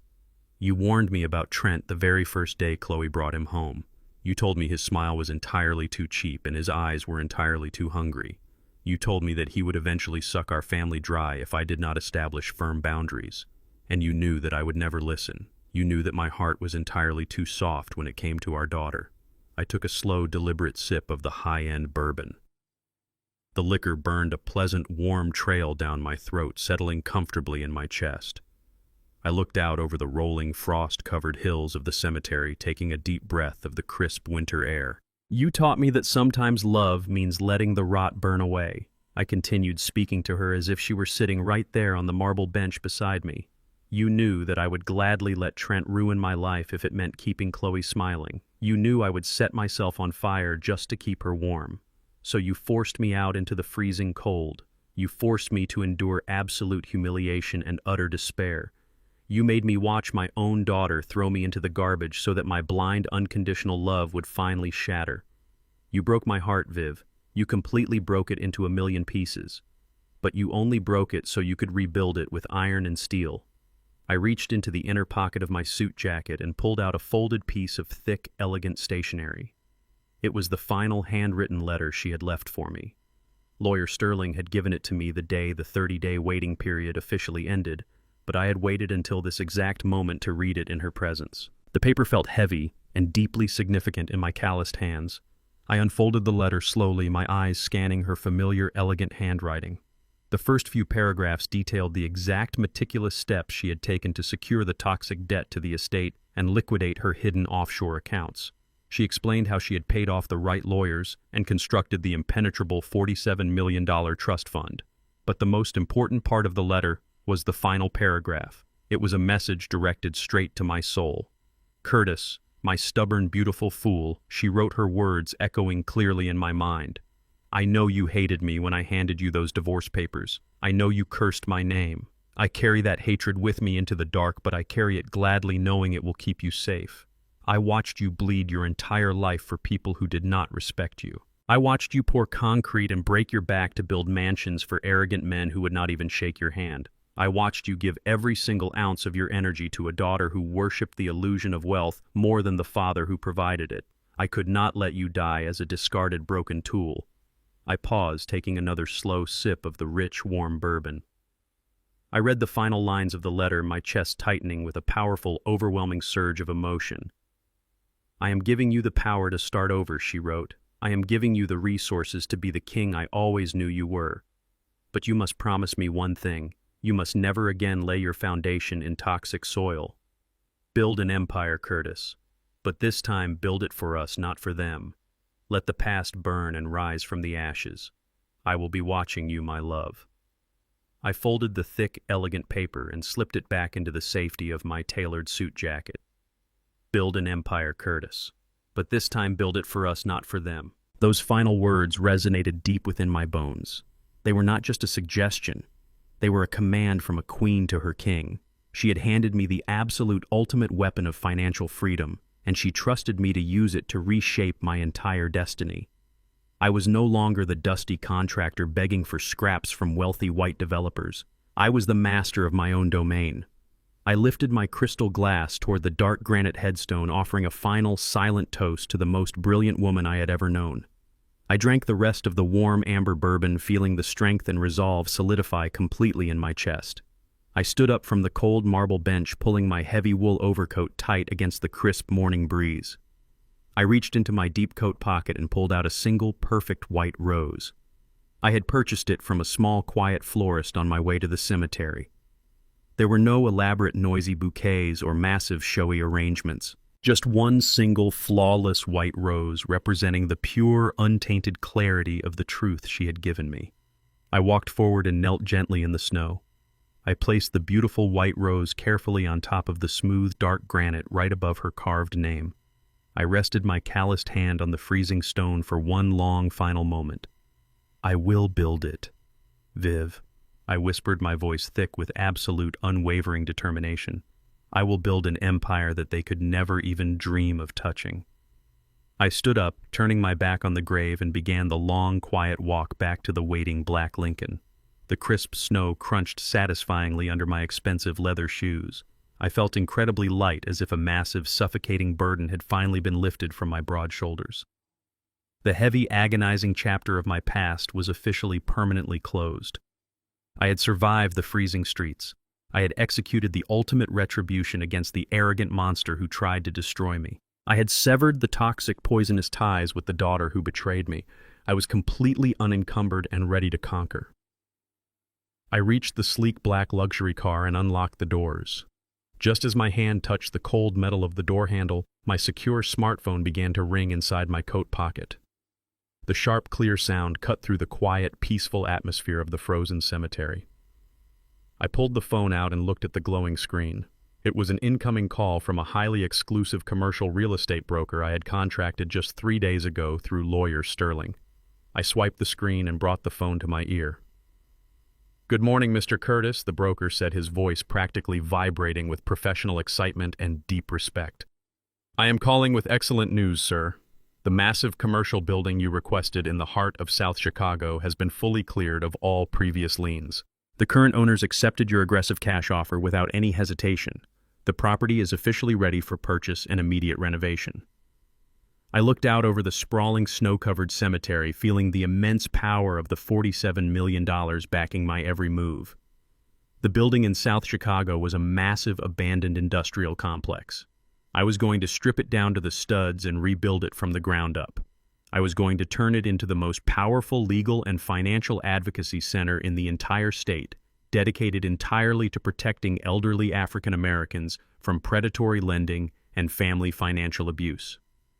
I was going to use my wealth to ensure no one else ever had to freeze on a bus stop bench because of a greedy relative. "That is excellent work," I replied, my voice calm, commanding, and resonant. "Send the final contracts to Sterling for immediate review. We will close the deal by the end of the day." "Consider it done, Mr. Curtis," the broker responded eagerly. "The city zoning office just needs one final piece of information for the primary registry. What do you want to name the new headquarters?" I stood perfectly still next to the black Lincoln, holding the phone to my ear. I looked back one last time at the modest, elegant, dark granite headstone resting peacefully under the ancient oak tree. The single white rose stood out brightly against the dark stone and the white snow. A slow, powerful smile spread across my face. I knew exactly what the new empire would be called. 6 months had passed since that freezing morning in the penthouse boardroom. The brutal Chicago winter had long since melted away, giving way to a blistering, bright summer. The thick gray sludge that once covered the city streets was replaced by warm, golden sunlight. But the changing of the seasons was absolutely nothing compared to the massive transformation that had taken place in my own life. The broken, homeless old man who had shivered at a shattered bus stop was permanently dead and buried. In his place stood a titan of industry, a man who had taken $47 million and turned it into an impenetrable fortress of justice. Across the busy street from my newly established empire stood a cheap, rundown diner. Its neon sign flickered weakly in the midday sun, covered in years of grime and neglect. Inside that suffocating, grease-filled restaurant was my biological daughter. Chloe was working a grueling double shift as a waitress just to survive. The expensive tailored silk dresses and the vintage pearl necklaces she once flaunted were completely gone. She was wearing a faded, stained polyester uniform that smelled heavily of fried food and stale coffee. Her hair was pulled back into a messy, careless knot, a far cry from the immaculate salon styles she used to demand. Chloe moved slowly between the sticky tables, carrying heavy plastic trays loaded with dirty dishes. Her feet throbbed in cheap discount sneakers. Her once perfectly manicured hands were now raw, blistered, and calloused from scrubbing industrial floors and washing endless piles of greasy silverware. She was forced to earn her living penny by agonizing penny. When the federal agents seized Trent's fraudulent empire, they had stripped her completely bare. She was left drowning under a mountain of personal debt and legal fees. Every single dollar she earned went straight to the government or to the aggressive debt collectors who hounded her relentlessly. She was finally experiencing the exact same brutal, exhausting physical labor that I had endured for 40 years just to keep her fed. As she wiped down a filthy table with a damp rag, Chloe paused and looked out the large, smudged window of the diner. Her swollen, exhausted eyes stared directly across the busy street. A massive crowd had gathered on the opposite sidewalk, completely blocking the road. News vans from every major local television station were parked along the curb with their massive satellite dishes raised high into the summer sky. Elite city officials, community leaders, and dozens of high-profile attorneys were mingling excitedly under the shade of pristine white event tents. They were all gathered in front of a massive, beautifully renovated commercial building. What used to be a decaying, abandoned industrial complex in the heart of South Chicago was now a gleaming, modern architectural masterpiece. The building featured soaring glass windows and thick, solid steel pillars representing absolute, unyielding strength. Carved beautifully into the dark, polished stone above the main entrance in massive gold letters was the name of my new empire: the Vivien Vance Legal and Financial Advocacy Center. Chloe stared at the golden letters, her chest heaving with a heavy, agonizing sorrow. She knew exactly what that building represented. She knew that the immense fortune that built that gleaming fortress was the very same fortune she had permanently lost due to her own blind, toxic greed. She watched silently from the dirty diner window as a sleek, black Lincoln town car pulled smoothly up to the red carpet. The crowd erupted into loud, enthusiastic applause as the heavy car doors opened. Lawyer Sterling stepped out first, looking as sharp and intimidating as ever in his tailored dark suit. He turned and respectfully held the door open for me. I stepped out onto the red carpet wearing a flawless midnight blue custom suit. I stood incredibly tall, my broad shoulders squared, my silver beard perfectly trimmed. I looked entirely in my element, a king stepping into his rightful domain. The flashbulbs from the press cameras erupted in a blinding wave of white light, capturing every single moment of my ultimate triumph. Chloe pressed her raw, trembling hand against the diner window. A single hot tear slid down her exhausted face, cutting a clean path through the sweat and grease on her cheek. She was completely trapped in her own personal hell, forced to watch her father rise to the absolute pinnacle of power from the dirty confines of a minimum-wage prison. She was close enough to see the celebration, but a million miles away from ever being a part of it. I did not look across the street. I did not search the windows of the cheap diner for the ghost of my past. I kept my eyes fixed firmly on the future. I walked purposefully up the steps toward the grand podium that had been set up directly in front of the massive stone building. The microphone feedback echoed sharply over the large public address speakers, demanding the absolute attention of everyone present. The bustling crowd immediately quieted down, waiting eagerly for me to speak. I placed my hands firmly on the edges of the wooden podium. I looked out over the sea of faces gathered before me. I saw elderly African-American men and women who had spent their entire lives working hard, just like I had. I saw people who had been swindled by predatory lenders, cheated by corrupt banks, and manipulated by greedy, selfish relatives. I saw the very people I had sworn to protect with every single penny of Vivien's brilliant inheritance. We live in a world that respects nothing but power and leverage. I began, my voice booming deep and resonant over the massive speakers. It echoed across the busy avenue, penetrating straight through the thin glass windows of the greasy diner where Chloe stood listening in total silence. For decades, men and women in this community have poured their sweat and their blood into the concrete foundations of this city. We have built the wealth of others while our own pockets were aggressively picked clean by sophisticated thieves in expensive suits. We have trusted the wrong people, and we have paid the ultimate devastating price for our blind faith. I paused, letting the heavy truth of my words sink deep into the crowd. I looked out over the audience, my gaze sweeping across the reporters and the community leaders. I spoke of the brutal, unforgiving reality of the legal system. I spoke of how predatory financial brokers target the elderly and the vulnerable, stealing their homes and stripping away their dignity while hiding behind complex corporate contracts and fake investment funds. But the most dangerous predators do not always come from Wall Street, I continued, my voice dropping into a razor-sharp, deeply serious register. Sometimes the most venomous snakes are the ones we invite into our own homes. Sometimes the people who bleed us dry are the very people who share our blood. We sacrifice our entire lives to give our children the world, and in return some of them will gladly watch us freeze in the snow just so they can wear a stolen pearl necklace. Across the street, Chloe squeezed her eyes shut tightly, letting out a quiet, agonizing sob. Every single word I spoke pierced her heart like a rusted knife. I did not mention her name. I did not mention Trent's name. I did not have to. The message was perfectly lethal and aimed directly at the dark shadows of my past. This center is not just a building, I announced, gesturing toward the gleaming steel and glass fortress behind me. This is an impenetrable shield for our community. We have assembled the most ruthless, the most intelligent, and the most dedicated team of financial investigators and high-end trust attorneys in the entire country. We will hunt down any predatory lender, any corrupt broker, and any greedy abusive relative who tries to steal the legacy of our elders. We will drag them into the light, we will freeze their assets, and we will ensure they face the absolute maximum crushing weight of federal justice. The crowd erupted into a massive, deafening roar of approval. People cheered and clapped their hands, feeling the immense protective power that the Vivien Vance Advocacy Center was bringing to their forgotten neighborhood. I stood strong at the podium, absorbing the incredible energy of the moment. I had taken the worst betrayal imaginable and transformed it into an unstoppable force for good. I had followed Vivien's final command perfectly. I had built an empire for us, not for them. I raised my hand, signaling for the crowd to settle down for my final closing remarks. The cheering slowly faded, leaving a tense, expectant silence hanging in the warm summer air. I turned my head slightly away from the crowd and looked directly into the lenses of the television cameras broadcasting the event live across the entire state. I stared straight down the barrel of the camera, knowing that my face was being projected onto thousands of screens. I let a slow, cold, powerful smile spread across my face. It was the smile of an apex predator who had successfully conquered his domain and eliminated all of his enemies. It was a smile of absolute, unyielding victory. They say a black man at 75 who loses his shirt is just waiting to die, I said, my voice echoing with pure, chilling authority.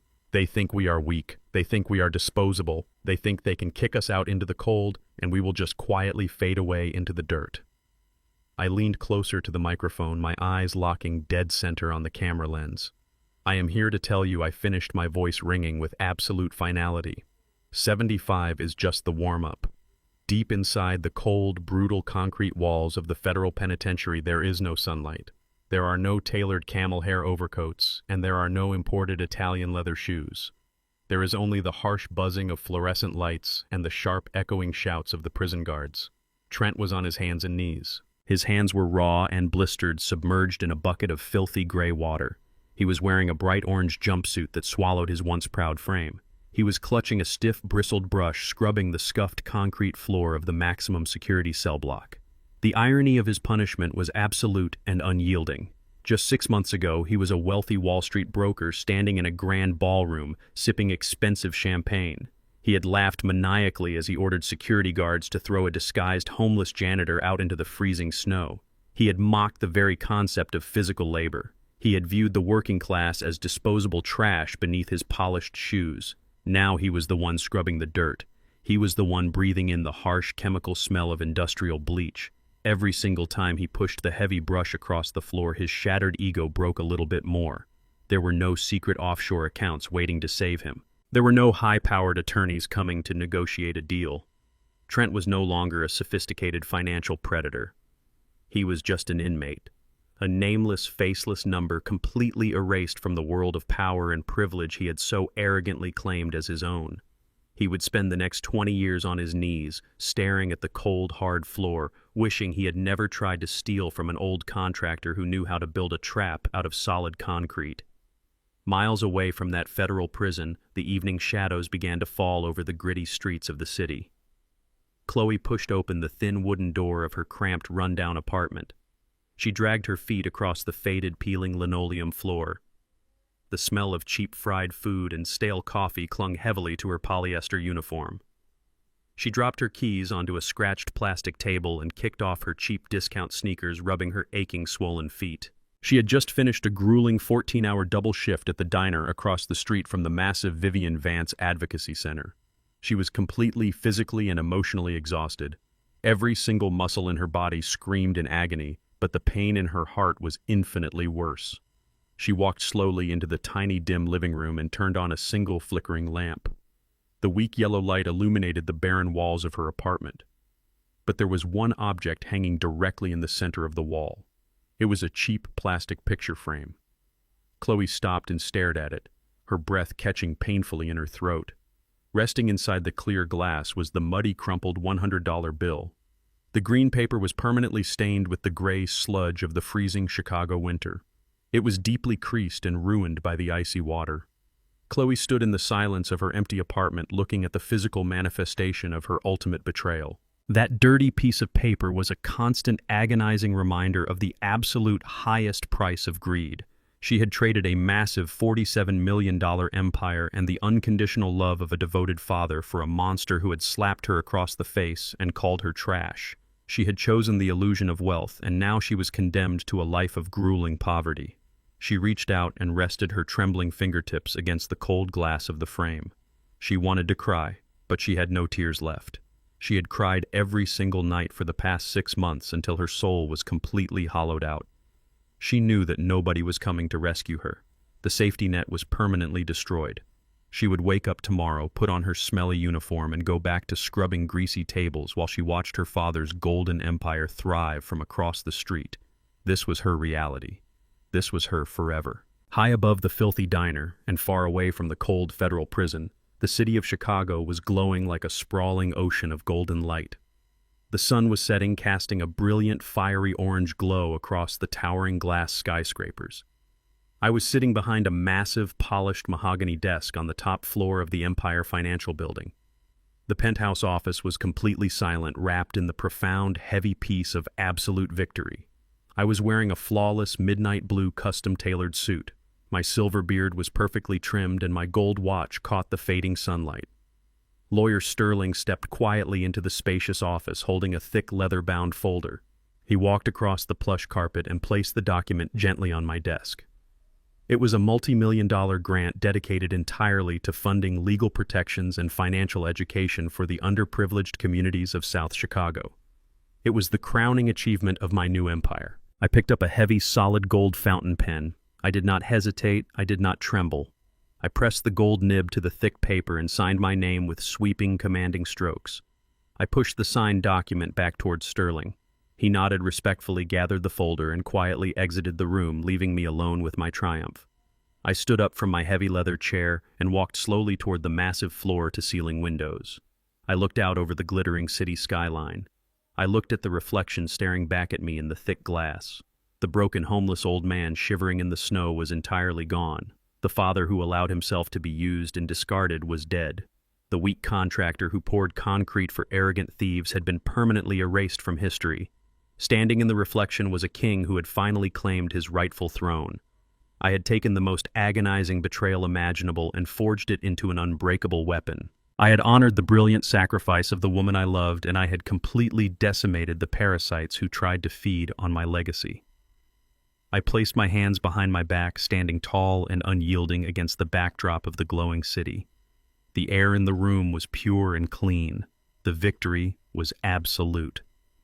When you learn to cut the cancerous tumors out of your life, even if they share your blood, you do not just survive. You reign. The greatest lesson we can learn from this story is that unconditional love should never mean unconditional sacrifice. Sometimes the people who share your blood are the ones who bleed you dry. We are often taught to forgive family no matter what they do, but true peace comes from recognizing when a relationship has become a toxic prison. You cannot save people who are determined to destroy you. Walking away from an abusive child or a manipulative relative does not make you a bad person. It makes you a survivor. Real wealth is not found in massive bank accounts. It is found in the absolute freedom of reclaiming your dignity and refusing to be treated like a disposable option. If this story resonated with you, please hit the like button, subscribe to the channel, and let me know your thoughts in the comments below.